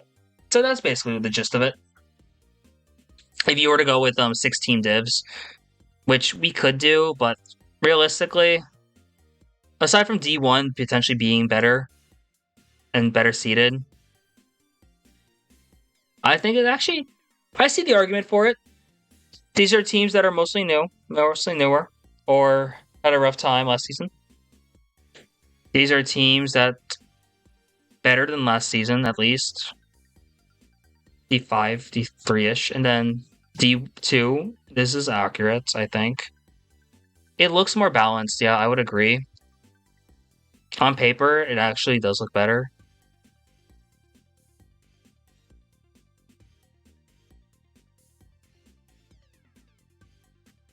The hard thing is, like, I don't know if we have enough staff to pull for it, because like, I think if we had it, I think this should actually be the play. Like, this looks better. I won't lie. The only thing I maybe might want to change, I would love to have, like, we would have to set up, like, a few, like, I think that something I've always wanted to do I've always wanted to have like a bowl games type of thing, like rivalry games. Just to have like a exhibition Oklahoma Iona, exhibition St. Clair Western. You got Florida FIU. Not gonna leak everything, but Goji is a div admin already. Yeah, so Goji is gonna be a div admin. UNI, UNL, yeah. Cross division matches would be pretty cool.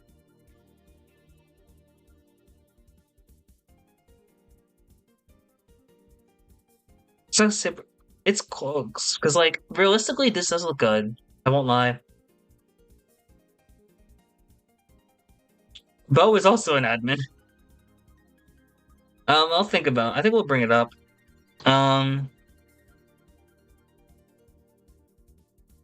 We'll bring it up with staff maybe. If Sambert and I div admin, we might be able to do 4 team divs, or 4 divisions of 6. I mean, it's probably more. It's an option.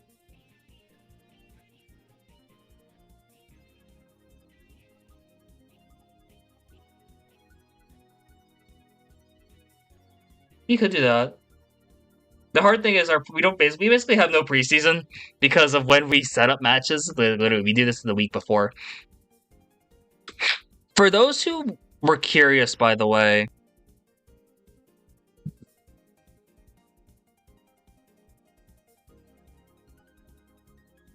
if Florida didn't play, this is what we would have had. Okay, I'm deleting cells. Shift up. This is what I was pitching. If we had 23 team divs, or 23 teams, this is a nightmare. But there is one workaround, and it's kind of ugly. So this is what we were gonna do. What I was pitching, at least.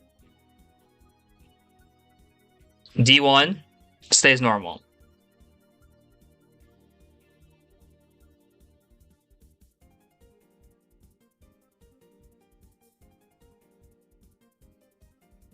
Then this is where things get fun, because D2 is 9 teams.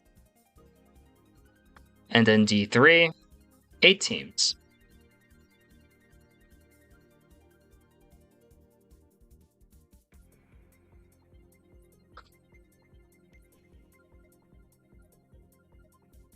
So what ends up happening is we have a 6, 9, 8 if we did 23 teams.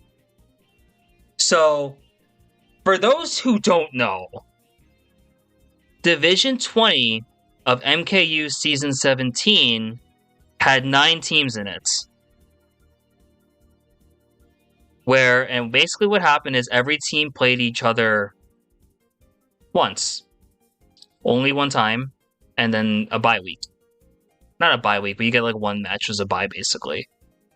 So, you want lore? Let's bring up the teams that were in that division. I'll bring it up. I'll send a message to myself real quick.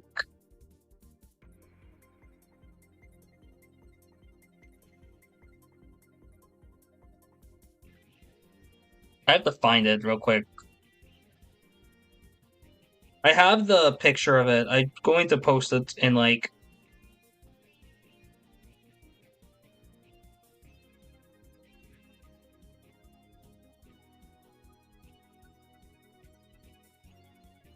Oh, what am I doing? I got an idea.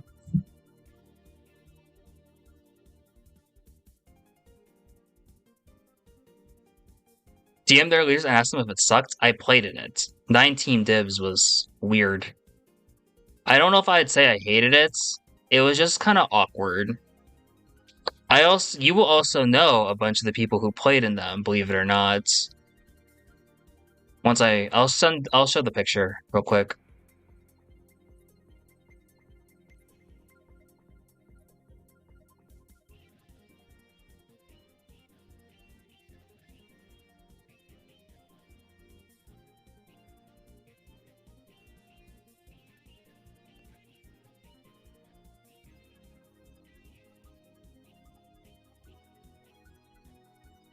Any of these teams look familiar. you might actually be onto something here. So, Bomba team no longer plays. Hardcore Noobs was still here. This was my second MKU. My MY13 was a Mario Kart Wii team. No Taurus is actually Class 2, believe it or not. This was This was the Australian team before Class 2. And then Pitsy Army. Radical Rollers, this was Amolga's first team, if you didn't know that. Ruthless and Sweet, they dropped, which is hilarious. And then Silent Lightning. C2's great. I love C2.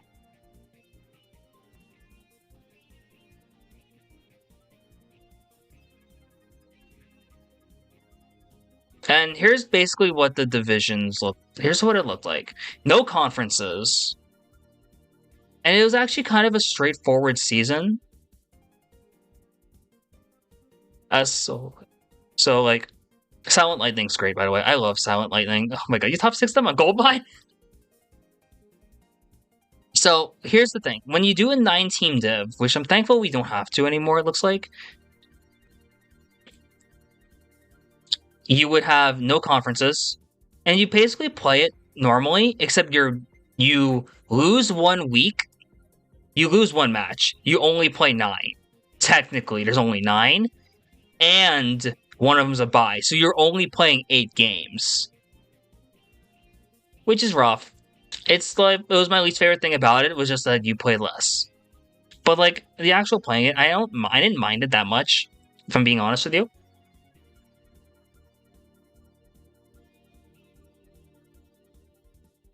I think that's an idea. Playing 2 teams twice, 3 team conferences, and every other team once. I think that could work. The thing is, to make our life easier on staff, we just take whatever MKU does. So, because they have the sheets and everything, so we just basically just plug and play. So if need be, that'd be an option we'd explore. It's just, I'm thankful we don't have to.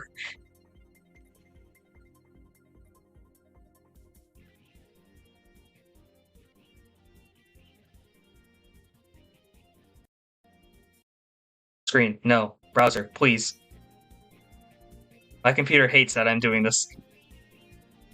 The 12-team divs, they don't know. They don't know about the 12-team divs. Get Batboo real quick and call.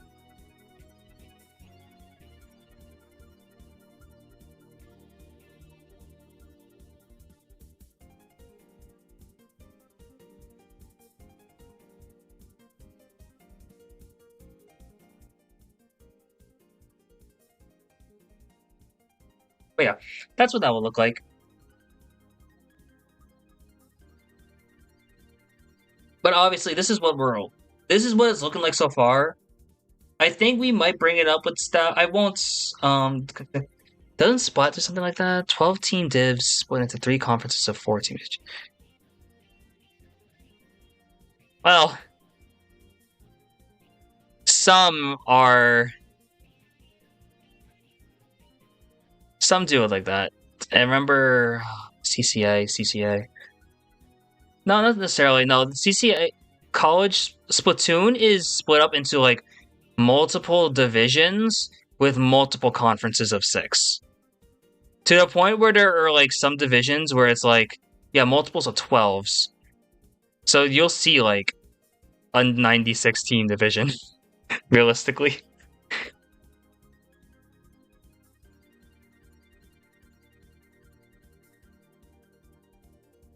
Six divisions, yeah. At one point, this point last year, it was 7 divisions in CCA. I played both last year. That was something. Playing both MKU and then CCI. I love CCA though, won't lie. It's a great community. I cast there, so biased, but met some cool people like DRF, who runs basically all of CCA, and then met Popgun, who basically runs all of IPL. CCA caster gang. Ooh, we should get on the mic together sometime, Riffy. That'd be fun.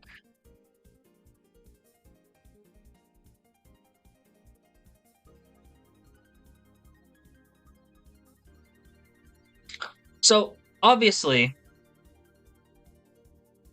Now, I do think in the future I would like to explore some things that aren't directly MKU related with this. Like, I think it'd be really cool to maybe mix things up here. I think we'll have to at some point. Once we get to like some really crazy registration numbers in terms of like it's really awkward, I think we'll have to. Like, what do you do if you have like 27 teams per chance, for example?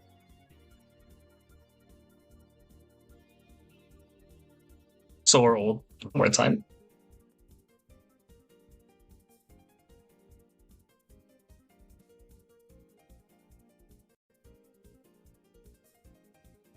They're at 5. Okay. Any other last second player additions is the question. UCLA still at 15.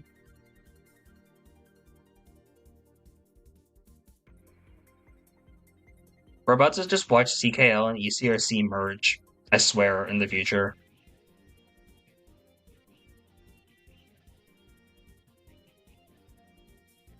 If you could imagine that, like, well, I have the thing where it's like, of course UCSD is adding people. They already have everyone. Yeah. The thing is, like, the league is new. You look at what happened. A lot of the college leagues in general are just like, for us, it's like really new. So it's like it's not a huge loss for us. And you're looking at schools that are going to be coming up in the future. UTSA. For those who don't know, this is like Adam/Jets team. Looking at University of Alberta in Canada. NC State, I think, might be looking in the future. Heidelberg might be looking in the future. Penn West Edinboro might be there. Drexel. You never know.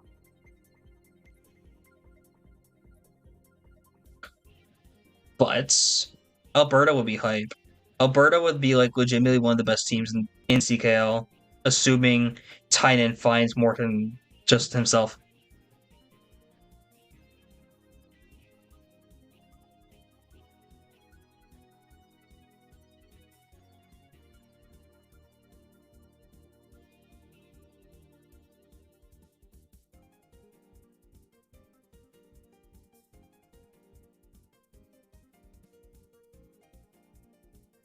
Okay, so where are we at here?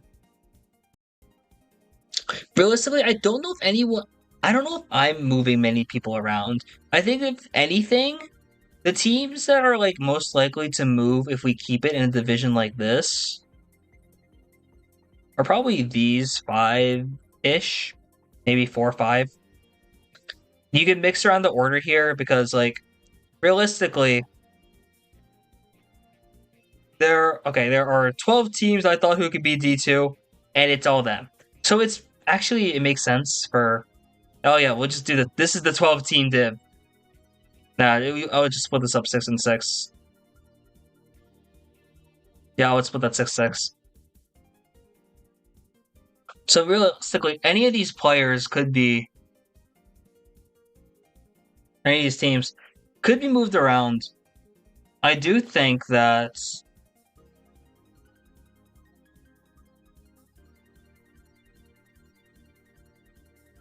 You wait. 6, 12, 6. It could work, yeah.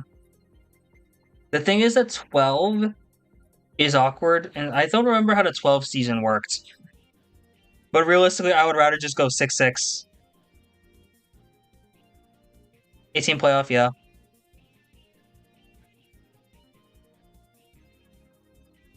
18 playoff would be cool. I will say that. In fact, I would like to explore different things when it comes to playoffs, just in general. That's the thing. 12 team is 2 weeks longer, unless you just modify it so it's just the. The thing with it's 12 teams, it's you would have to just do like 6-6. 6-6, run it kind of like how we run like the normal 6 teams, I think. And then just maybe instead of 3 and 3 in playoffs, it's 4 and 4. And then you have like this conference thing, and then you just mix match. It'd be an option. We would need a new sheet. The thing is, like, we need to make new sheets if we're gonna like explore these things. And I think that's a summer project for us, if anything.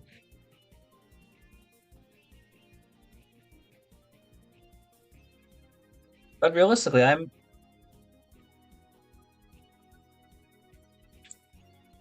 these 12,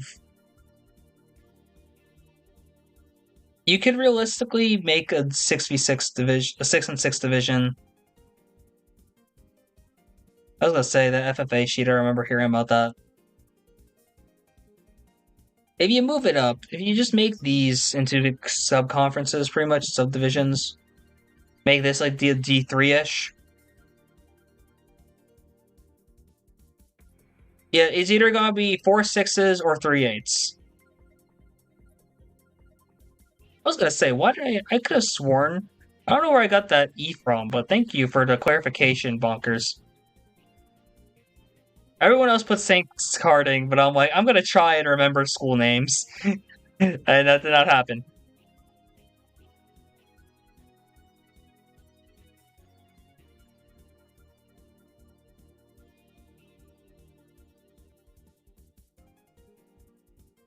Ace is back. I think we're gonna be wrapping up in like 10 minutes anyway. Okay, so Florida will be here.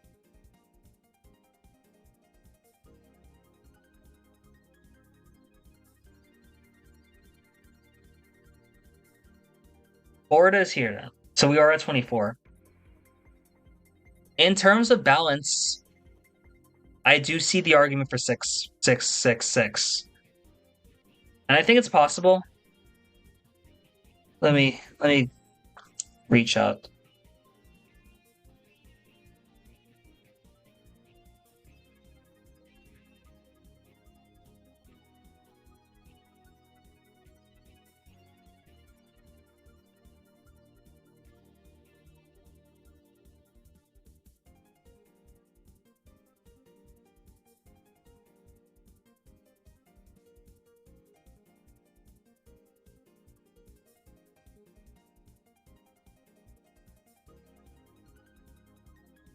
My big thing is I do want to, like, if we do 6-team dibs, I definitely think we need to get rid of the 20-point rule.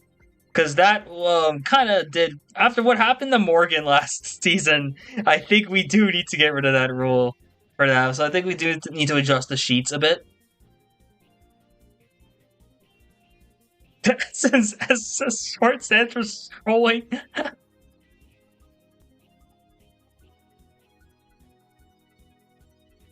Ace, are you referring to the lore about...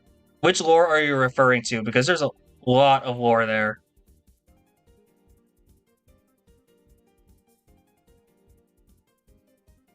I don't know either, but I think I'm gonna have to mess around and figure it out. The McDaniel Mickey Mouse run. I feel so bad because I definitely did not make that better. Because I definitely pitched that. Yeah, we can remove the rule. It's just that the sheet itself does need adjusting.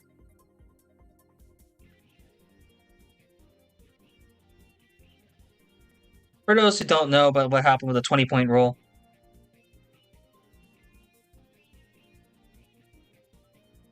Here's the table from D2 last season. You'll notice some interesting things. 1, points.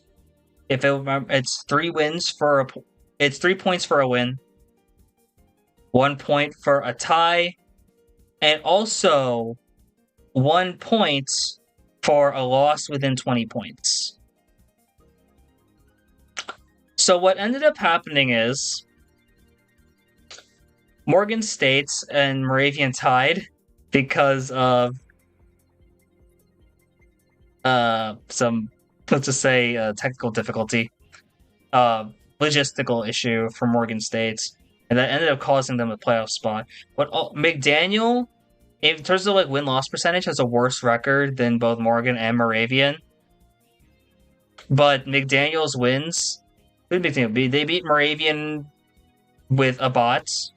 They won a 65 against Moravian. They lost on penalties to Morgan State, and then got a point because of losing by 2. Got another point here because they lost by 18. Lost to Alabama in a really close one. That was actually legitimately close. And then beat Alabama with a bot. So, because of like basically 3 extra points, because of 2 extra points, McDaniel was able to that McDaniel got because of losing by less than 20. They made it to playoffs. And it was a big thing because, like, really, realistically, I don't know if they deserved it personally. I still, like, have my doubts on that. This is... D2 was a nightmare. Was an absolute shit show, if I'm being quite honest with you guys. I'll check to our game of where we sent the player over to them. Yes. Legitimately, House Divided being D2 was a mistake. I will take credit for that, for also letting House Divided go into D2. They deserve to be D1. Virginia Tech should not have been 5-5, but look, 2 losses against Michigan State, which are valid. Forfeit. Quite a dumpster fire, yes. Ace. Shout out to Short MVPing with the 138. Oh, I'm blocking that, sorry. And chat's also blocking it, but it's okay. Enough reminiscing. We don't need to talk about it. So, with registration closing in like 3 minutes, and I don't think... I don't think any team is going to like make a crazy sign-up thing. Florida will have 8. We know that. It's gonna be new players, and then Hobby and Max, which is going to be fun. Yeah, that's true. Short has the highest point average of any player in CKL ever, by the way.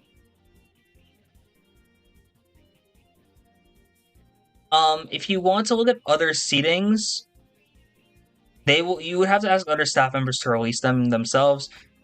We can talk about that. So, on Thursday, I'm planning on doing a division reveal show on the CKL Twitch channel. So that'll be when we reveal, like, everything, pretty much. I don't know if we're gonna have a ton of, like, arguments for people wanting to move up or down divisions. But I would like to... But on Thursday, I do plan on releasing, like... We plan on, I think, releasing, like, finalized seedings, unless there's, like, really strong argument to be moved up or down divisions. But aside from that, I think that would be it. So, yeah. There are some great names here, by the way. Spartan Cardin is one of the best names, by the way. MSU's logo, also amazing. Or MIST's logo. Triton Clown College Squad and Triton Circus. I forgot to ask Marcoco, why is Huskers GBR? I don't remember Nebraska being part of Great Britain, but hey, you never know. 1 minute until registration closes.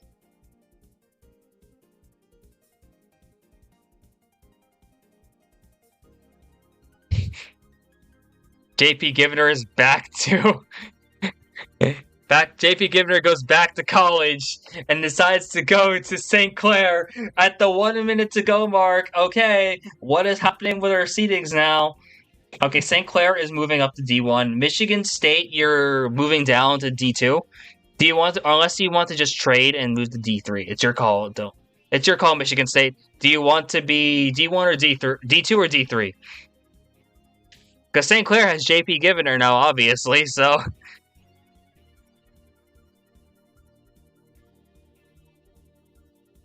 Oh, go Big Red. That makes sense. Yeah, JP Givner makes his return to CKL. Yes, sir! And that kind of stuff. Can you imagine JP Givner casting him for us? That would be hype as hell. Just get him to cast a St. Clair Western Primetime. That would be fun. But we have hit midnight EST and registration has closed. Basically just waiting on, like, the count. On that. Just waiting on Florida to get all their members in. JP Givner is going to go to Michigan. No. No, can we not have JP Givner on Michigan, please? Like that just no. Unless Michigan's gonna have to make a second team and we're gonna have to split up, make Mexican and Short go to team 2. I think that'd be an equalizer. Can we not have JP Givner on Michigan? Like, please. It's like Michigan realized like this is all just to beat a team called the Circus. I was gonna say, yeah, without Mexican, I still have UCSD over Michigan, but that's not saying that Michigan can't beat them. I have Michigan as the 2 seed. I think you're 2, and then Kutztown's 3. Oklahoma, PSP, UCLA are interchangeable, I feel. Then Michigan State, Virginia Tech. Tennessee's a top 10 team in the country now, in my eyes. Crazy to think about. Iona, I think, is like top 10. Alabama and UNI are knocking on the door.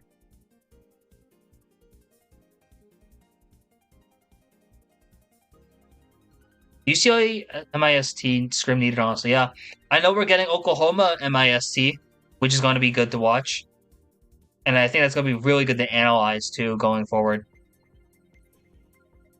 Oh, that's happening 10 o'clock Eastern tomorrow. That's hype. That might change everything, honestly.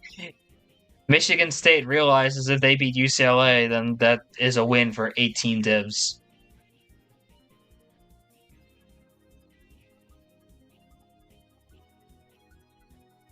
First OU, oh no. Big things here. Okay, so UTK, Iona, UNI, Alabama, UAH. UAH is... Oh, I would love to see UAH, Alabama in the same div, though. That's actually really hype.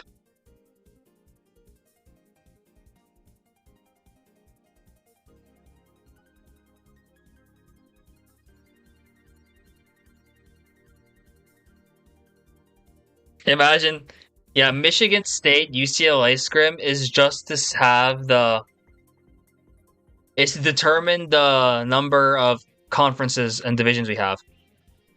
Never mind, UCLA and Michigan State won't have top LU though, so we don't care about anything anymore.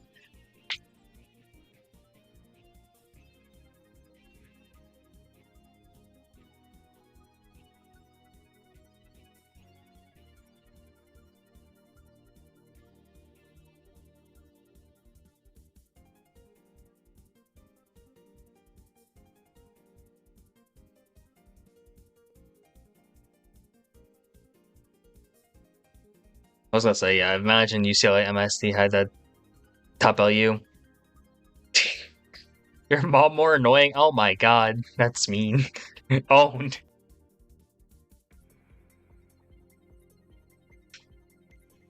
Anything else here? I'm not too sure. It's already been past midnight my time. Okay, if it's mostly to get new players here, that makes sense. Oh. Yo, chat, can we get a new topic of what we're talking about?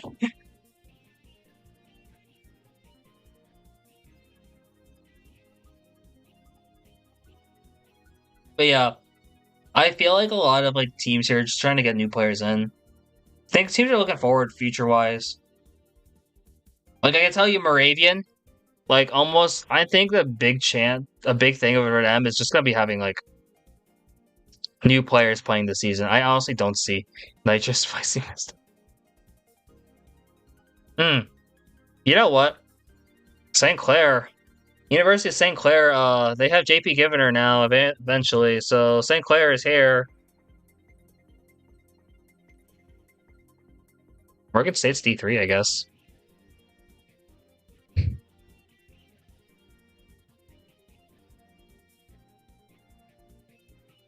Yo, Crocus' grad school decision next month? That'd be big.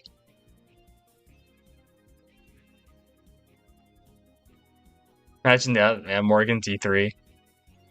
You know what? I'll move Moravian down also. Moravian here. St. Clair up. Nebraska.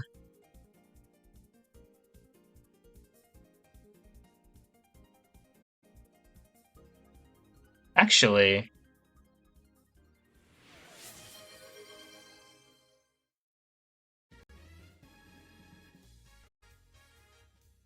My stream just crashed almost. Oh my god, that's rough.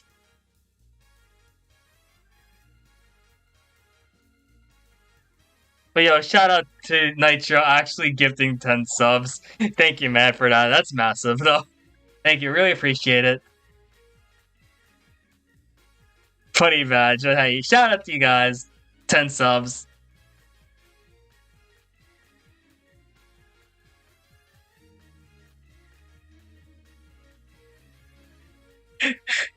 I ever had a feeling I saw my stream like lag like crazy.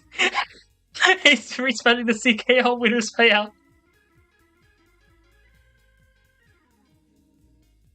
I was gonna say, yo, that's 6. Yeah, shout out for that. Like that. 10 subs. Appreciate it, man. But everyone else who's now subs, hey, it has the badge. Congrats, guys. You have access to like one emote, I think. I think it's like one emote. Could be wrong.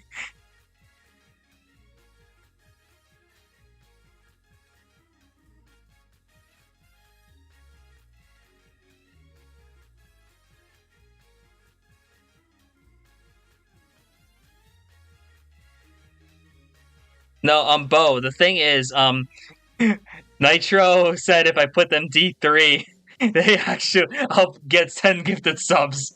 So so that's what happened. Can we if I donate $500, can we beat TT with an automatic bid the playoffs?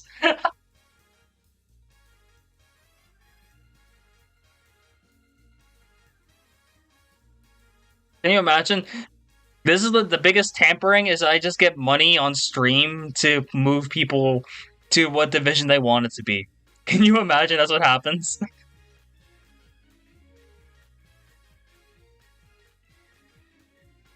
You know, here's the thing.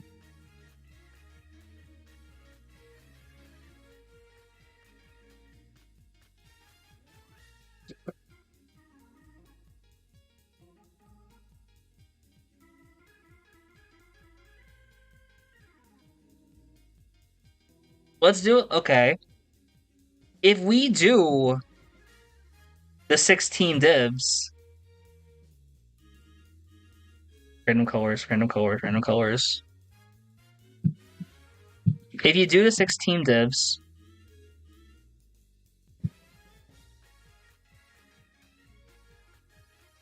then Morgan is D3. So 16 divs. Okay, hold up. Someone's cooking.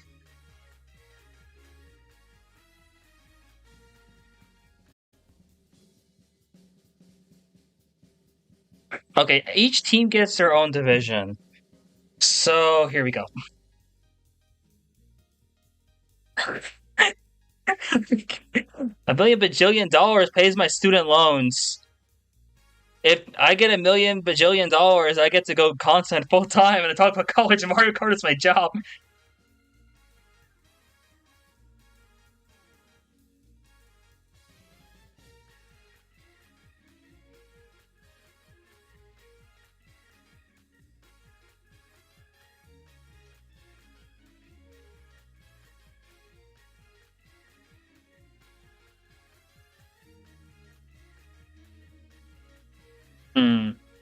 In-house divs? Oh my gosh, guys.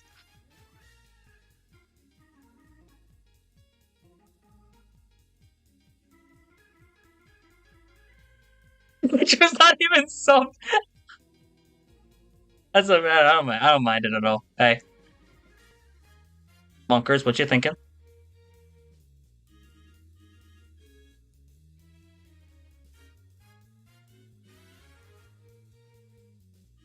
Oh, Secret Santa.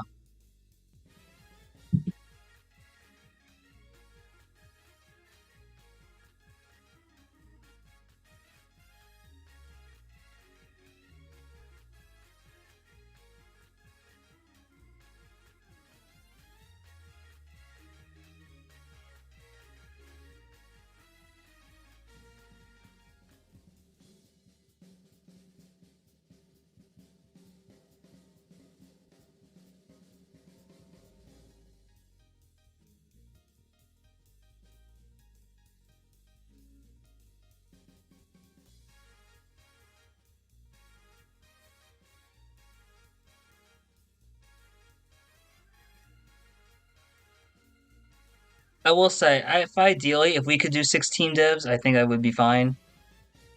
I'll volunteer to div admin the extra div if we want to do 16 divs. Because I know we do need more admins, and if it's what the community wants, I can step up and go for it. It's rough. I think we have to do a lot of like things to like really make sense here a bit, but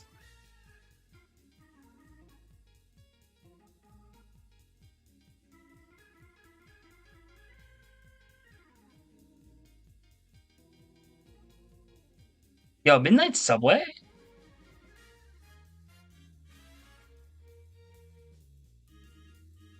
Can you imagine? We'll get 6. I'll div admin with 6, and we'll just take whatever division is left. It might be D4, but yeah, this is a fun stream. Shout out to all of y'all for making this really fun.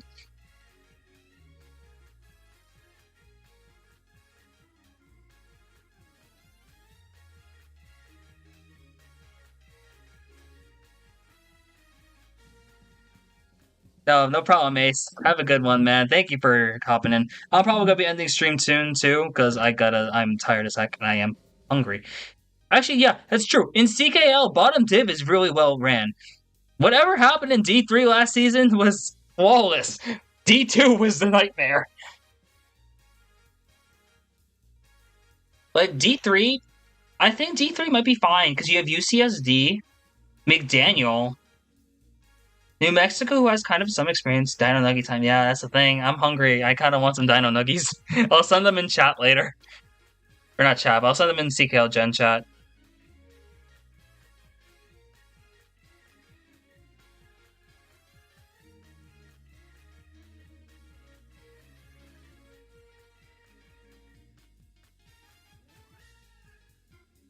Need your want like a late Wawa run angle? Do you want like a late Wawa run right now? We could do that. Meet up with like a Wawa near Moravian.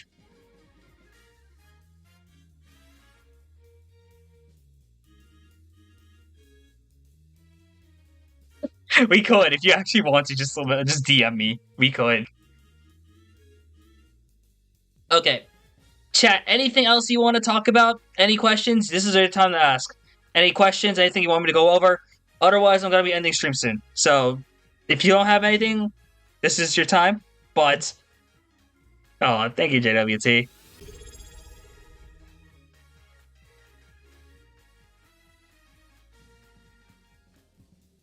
Thank you, JWT, for the sub. Really appreciate it, man.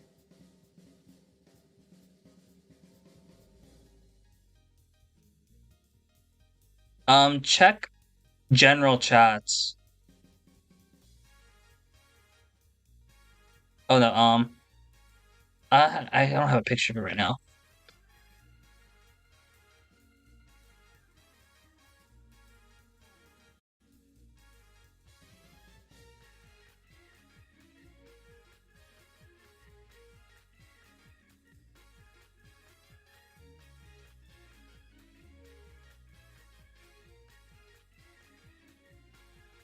Tina streamer.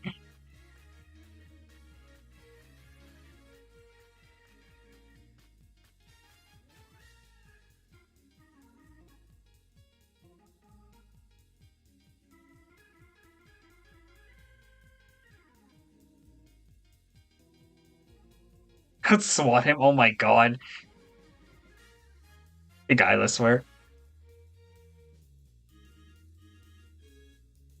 What's my favorite dinosaur? I said as a joke the Ankylosaurus at one point. I don't know if it actually is, but yeah. Foiled. My god, you guys are great. Foiled.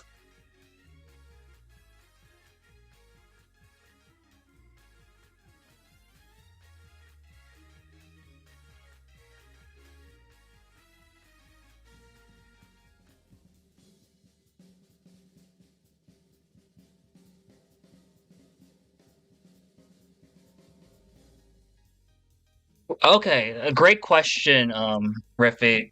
Where do we put the teams that official seedings Thursday? Where are we putting the teams that are in RIP? Where would we have put them? Well, this would have made everything a mess, but let's say this. Okay.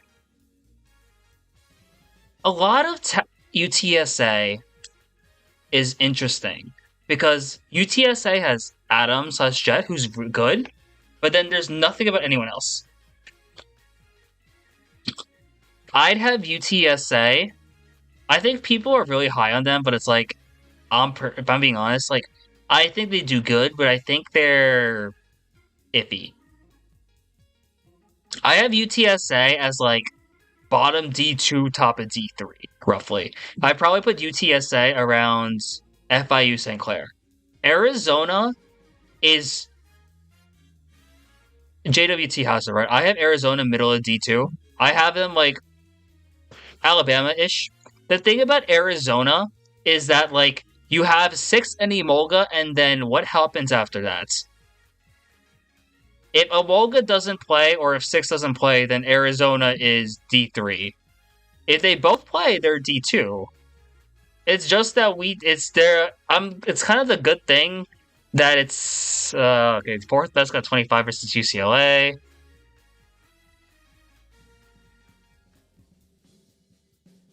Arizona is, like, bottom D2, top of D3 also.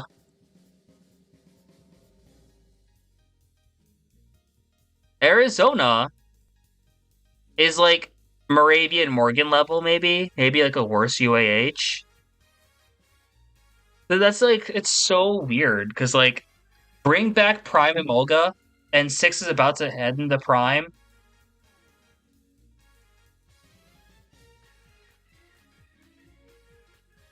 It's a race between Emolga and 6 to, like, I go for 180. I don't know if you would lose still. You beat McDaniel. You definitely... I think you win D3 if you're in D3. It's just, that's actually true. Top 2, bottom 4 is a loss. So... I don't know. Anti-Oklahoma.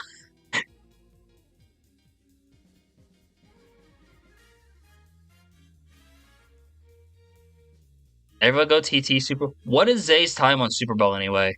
I'm not very good at Super Bowl, but...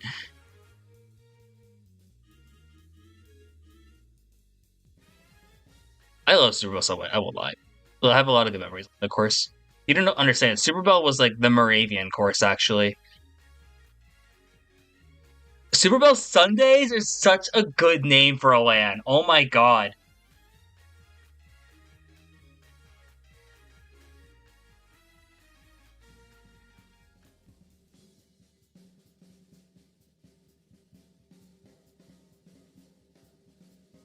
Hey, not bad. I forget what I'm at. I think I'm at like a high 145, which isn't much better.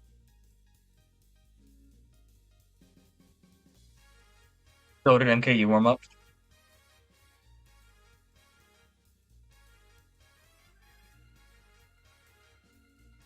Okay, I think I'm actually gonna end stream now. Y'all want to raid Gyarados, or do you want to raid someone else?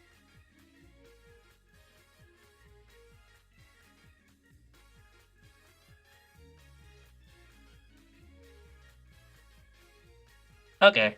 I'm surprised I have a one for... Okay.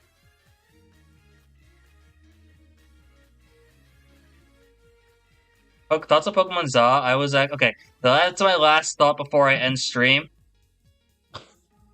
I was actually really hyped for it, I won't lie. I really like Pokemon XY. Like, that's a hot take, but I loved Pokemon XY. So, I'm really happy that they're getting extra, like, things going on for this, so... Yeah, I'm excited. I'm excited for Pokemon Za, because it's also coming out in 2025, which means it's not going to be as rushed. But that's the end of that. So, we'll start the raid.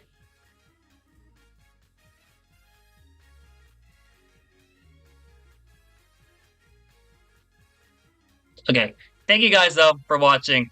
Absolutely amazing stream we had today. Really excited to see this. I'm going to be doing CK 101 tomorrow. And after the CK, we got CK 101 tomorrow. Division reveal show Thursday.